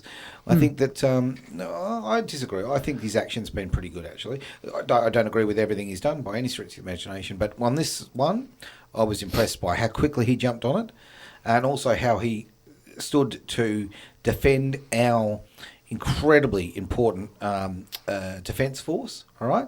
Because a few bad eggs out there have done the wrong thing, allegedly. We don't even know. We don't have, there hasn't been trials. Ooh. We don't know what's going on there, right? That one disgusts me, the fact that they've already started removing medals of honour without disgusting. criminal Yeah, charges, that's foul. without hearings. Absolutely disgusting. Absolutely. You know what? Now- These people go out there and they put their lives on the line to protect us. Yep. How dare they do that? Yeah, How they get dare no they? assistance, do they? No. Now, I need to quickly jump into this. The West should become allies with Russia has come through. I think that's I'll have to double check that one. I'm not sure if it is because the number's familiar. This person has been messaging us today. They're saying much more in common would keep China at bay. More messages coming through on the other computer. I can see that running hot. Oof. Wow, both computers are going absolutely bonkers at the moment, which is awesome. So, guys, if you do want to get these messages through, ladies and gentlemen, 0418 897 897. Make sure you get these questions through because we will air them as quickly as we need to. Now, just before we go to that one, I did ask the producer to check some figures for us. So the reason why that we have to have the electronic passport to fly is because they're trying to get COVID added to the World Health Organization has a list of diseases which, if you want to internationally travel, the diseases are so dangerous that they can cause a pandemic extremely fast. Yellow fever is an example of that one. So in 2002, there was an estimated 30,000 deaths in Africa. There's only 459 cases, but the infection rate is monstrously higher than COVID, and it's monstrously more fatal than COVID. But they're trying to get the flu added to this list, which I think is just stupid, retarded, and again, is just a form of population control. Now, going into the messages. Here we go. So someone's just called you out as well. How can you be impressed with a man who wants to ban cash? I didn't say I liked everything, okay? And I would feel that way about anybody. I was impressed by the way he dealt with things. I'm not impressed with him. Comment. We're not going to hold hands and sing Kumbaya. Sorry, you're getting roasted here. No, I bet I am. How about the Hawaiian holiday? Matches your Hawaiian shirt. My shirt, exactly. Come on. And his lockdowns. Well, actually, that one, it's not his lockdowns. It's actually the state premier's son. Just so people know, Scott Morrison, the federal government, has no authority to lock internal borders. They can only do the external borders. He's stabbing that ADF, so Australian Defence Force, in the back. I agree. I'm not sure what that one is. Okay, the West needs to embrace Russia. He has locked us into Australia. Okay, so that's probably Scott Morrison locking the international borders. I have to say, it's Vietnam. I'm very, very impressed with how well they've handled the pandemic. Seems that way, doesn't it? Well, 270 cases for a country with a 96 or 97 million population in half the size of New South Wales, and they share an open border with China. Wow. So how did they end up? January, they shut the borders with China, and anyone who got infected, they put that person and their immediate family and immediate friends all went straight into quarantine. They just let everyone else go do their daily business. Wow. But they did shut the schools. Oh, okay. That's fair enough. Yeah, okay. So, and yet they got 270 cases, 0 deaths, and now we have a look at Australia with a bungled hotel quarantine system in Victoria, 800 odd deaths just from that one incident. And then we look at the cruise ships, the cargo container ships, and all the other stuff that they're going, and the supposed international border lockdown when we're having about 7,000 people coming back into Australia every single day. So I'm sorry, I don't think Scott Morrison has handled this very well. I think he's failed, and I think all the premiers have failed as well. Right. Okay. Well, that's your opinion. Yeah. And that's the great thing about it. So sorry, I'm with you, Travis. Sorry, Aaron. That's all right. Love the shirt, but don't love that comment. I'm so lonely over here. But hey, you know what? That's the thing. We can agree to disagree. Right? Of course we Simple can. as that. We're adults, right? Yeah. So, No. Can't do that. It's 2020. You have to hate me. Now I need to be cancelled. Get onto it. Come on. All right, there's the door. There you Okay, go. see ya. Tell your story, Walkie. Well, it's funny because we have actually gone 13 minutes over what we meant We to have do. actually. And go on. I blame Malcolm Roberts for that one because that was a stellar interview. I thought that was brilliant. So It I was was a good impressed, interview. yeah. Brilliant guy. Absolutely. I know I can hear people raging. How did we get Malcolm? So Well, yeah. it's Well easy. done. You ask. Well, you do. Yeah. Exactly. So, I think that more messages. A lot of people are very impressed with the fact that we are endeavouring to, and I shouldn't say we, it's a royal we, it's yourself, Travis, and working really hard with Dwayne to bring the right people in to give kudos to people. Wayne. Yeah, absolutely. Just forgetting the guy's name. I'm tired. But no, to bring people in with differing opinions. Not, we're not doing an ABC here where, you'll have, 18 lefties and one person sitting in the centre right. This is great. This is giving a real forum for people to have their opinions. Now, one thing I really, really, really want to do, I've just had a note passed to me in case you hear that Are we at crackle, school? crackle, crackle coming through. So we are going to see if this works. I don't know if it will. Give it a crack. Press buttons. Okay. Yeah. Just Okay, so if we go here, and then we go here, and then we go here. Okay, just to give everyone an idea of what's going on, Travis is trying to operate a telephone. It's a very complicated process. There's buttons, Looks like Can you it. guys numbers. hear these buttons Carry being the pressed? 2. It's fantastic. And he's not even blonde. So are we pranking people now? Is that okay? We are pranking Oh, people. Oh, Sweet. okay. Hang Ooh, I on. haven't done that since I was a teenager. Oh, look. Have we got ringing? Emotionally, I'm still a teenager, so. All right, Yeah. let's try this differently. Let's have a go. Okay, he's going to give it another go. Actually, while you're doing that, I want to put a shout out to. We got a message in just after the show finished last week from a gentleman called Bruce.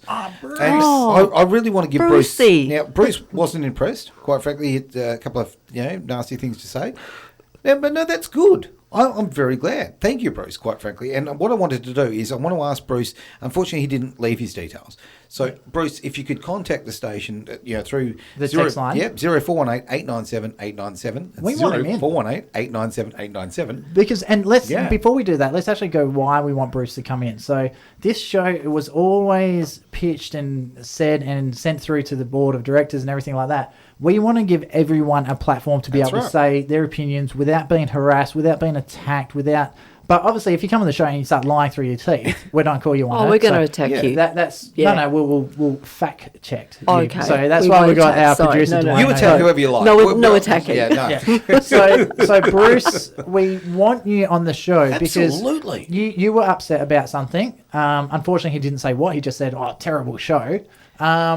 So we want to get you into the show so you Yeah. have the chance. And I want to dedicate the next week's show to Bruce and say he's the messenger of the week. We want him to come in here and share his opinion because That's right. I've been trying to get the Greens and the Labor to come in and they just flat out say no. So can we And- call it Bring It so- On Bruce? Oh, look at it. We've even got a tagline. Have we Love got it. this- What's Love that it. song? Bruce. Oh, that song, it's in my head, but I suck at singing. So, Clearly. Yeah, be All quiet. right. okay. So, anyway, we got to get to this prank. The phone isn't going to let me go through the telephone prompt system on the system. So, I'm going to do it the old fashioned way, and it's called the speakerphone. Okay, let's give it a So, crack. let's find out Ooh. who these people that we're going to call is. Right. Thank you for calling the Liberal Party of Western Australia. To help direct your call to the best person to assist you, please stay on the line and follow the prompts. If you are calling to join the Liberal Party, Nah, renew I'll your pass. Liberal Party membership, No, thanks. we would like to speak with the membership officer. Ba-boom. Please press 1. No, If your no, thank you. query relates to accounts, payments or other financial matters, No, No, please I'm not press giving you No, money. we'll pass that one too. Stuff For that. general assistance on Liberal Party matters, Ooh, general please assistance. press 3. Let's invite him in. Select this menu. Number 3. So you got to remember, this is Liberal Party. These guys are massive. They've got millions of dollars on their budget. They're Absolutely. huge. $1 million. I'm thinking add a zero, a couple of zeros. Riveting radio, by the way. Just I know. listen to that phone. Just Oh, read. not Great stuff, answering, mate. eh? Hang on. Thank you for calling the Liberal Party of Western Australia. Our staff are currently attending to other calls at this time. Oh. Sure they Please are. try again shortly. or Yeah, sure. contact us by email on reception@waliberal.org.au or leave a message. Thank you.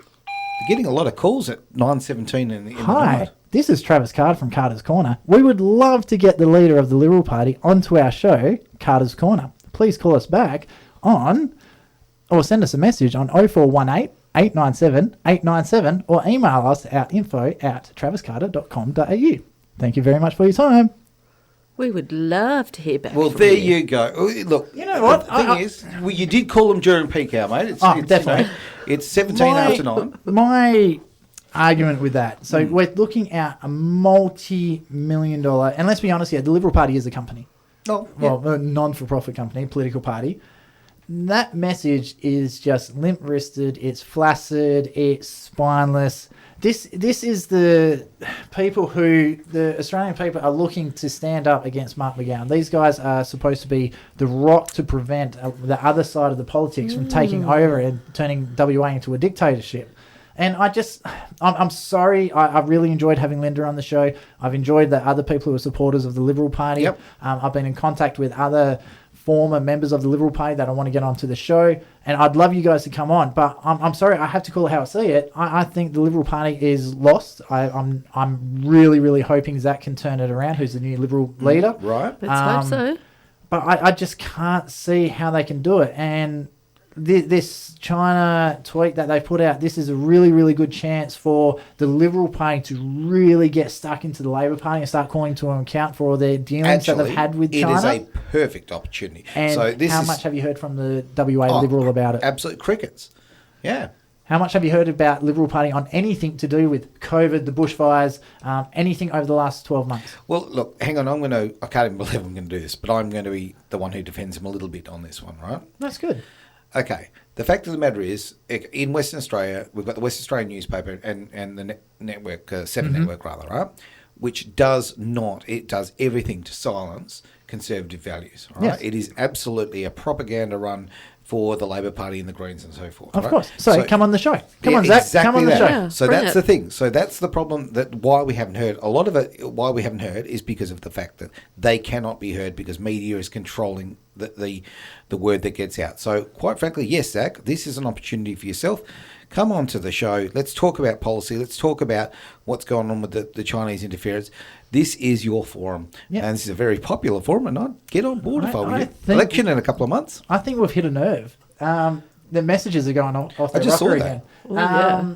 They're not even using social media.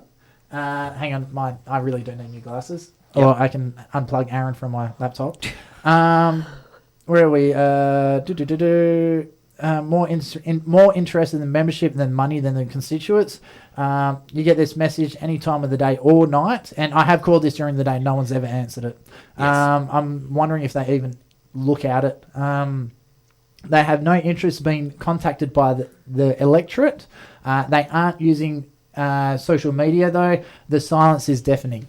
And Yeah. so that last comment, I think, is great because the silence is deafening. There are ways to get their messages out there. They could be doing events. They Yeah. could be attending these protests that have been going on. Let's They could have been remember- doing anything, Let's remember something. and they're not. When at the last Australian federal election, okay, the silent, the quiet Australians, they spoke up and they said, we want a conservative government. We want a government that... Because we wanted our cars. We didn't want to lose our cars to electrics. And all the lunacy of what's his name, Bill Shorten policies, right? Yeah. The fact of the matter is, we stood up and we said, okay, our vote counts, right? Yep. So why in the world would a West Australian party, the Liberal Party, why in the world would they not go, hey, guess what? It seems that the West Australian people do really believe in conservative values. We could actually get some votes here. They're not even looking for it. They're not aggressive enough. Okay, I don't want people being aggressive, but you know what? Get out there, shake those tins, make lots of noise. What do you need to do? I'm on social media a lot, Oh, yeah. and I don't know how I haven't been banned yet, which is I'll probably get home and then I will be banned.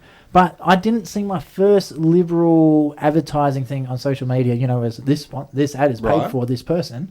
I think it was like 3 weeks ago by the time I got my first paid Liberal sponsor ad. I've been Okay. getting slammed by the Greens, the West Australian Party, the Labor. Like, it's just non-stop. It's constant from Right. the left, but from the right, like the Liberal Party, Even One Nation, I don't get anything from One Nation. I don't get anything from the Liberals. I don't get anything from Clive Palmer. Everyone got smashed with that because, you know, $60 million budget. Why not?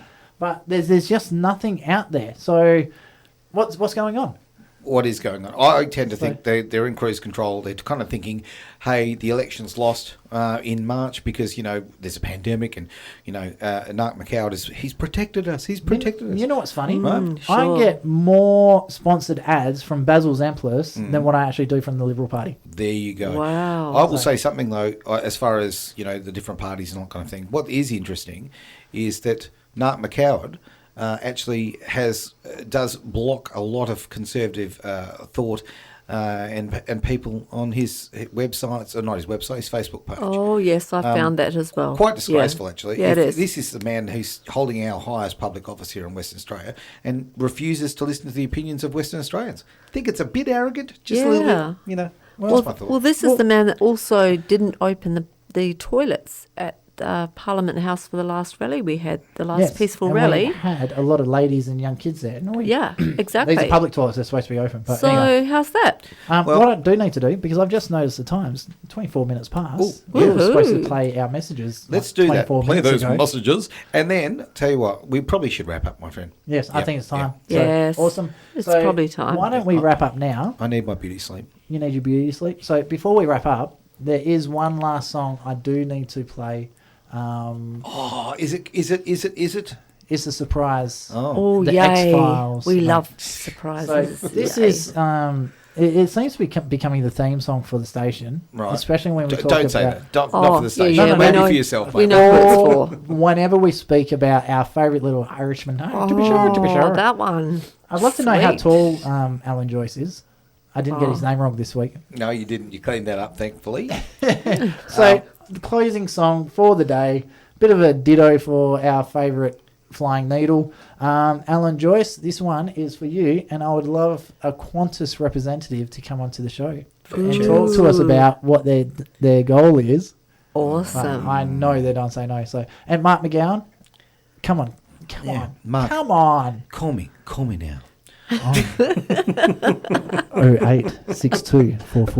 0862443320. Let's get out of here. We dare you to. This has been Carter's Corner. We have had Senator Malcolm Roberts. We've had Victor Tay from Exercise My Rights. Yep. Was it Exercise My Rights or Your Rights? Oh, someone's right. Either way, Yeah, someone's. legend, awesome, hilarious.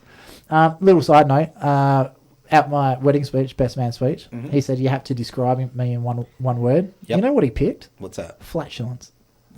Oh, that's Well, disgusting. I share a Yeah. studio with you often, and I would concur.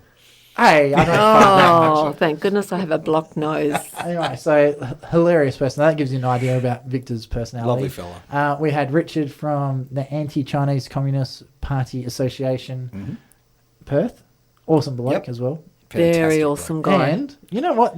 I have to say, right up there with Malcolm, I think Paul Miles from the City of Wanneroo, councillor, Yep. he did a stellar job tonight. I think we need yes, to get he him did. back. Great guy. I tell you right Yep. now, enjoyed the conversation on air and off air. We had to stop talking off air because we were just going from one subject to another. Really fantastic guy, very knowledgeable, and quite frankly, I was, as someone who's a local, I was super impressed by the fact he's focused on the local stuff.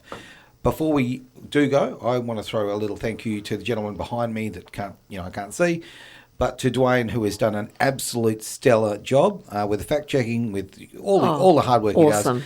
he does, and to his wife for cooking some awesome. You know, I curries. didn't get any dinner tonight Tough because he got Oh, stuck in traffic. I'm shame. gutted. All right. So I hope you guys left me some because I'm starving. No. There is some Nothing there. left.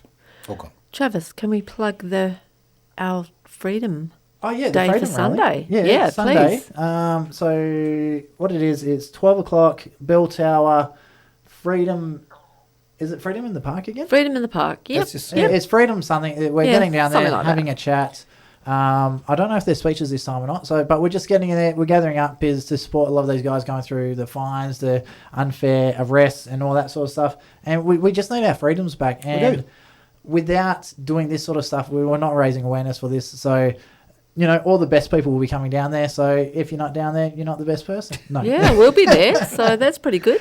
So yeah, Totally. anyway, so 89.7 is planning to come down there. Well, I should say Carter's Corner is planning to go down there. I don't know if the the bosses have actually approved me to go down there. So Carter's Corner will be down there. We'll be having a chat. We're hoping to have some microphones down there to interview some of the people there as well. So I don't know, maybe we'll get some snippets for next week's show. That's a great sounds idea. great. Now, one last call out. I want Basil on the show.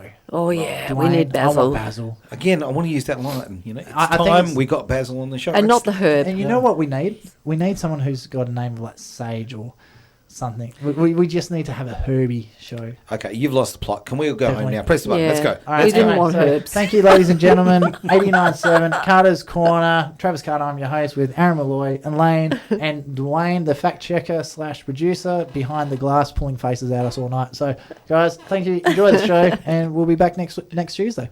Thanks.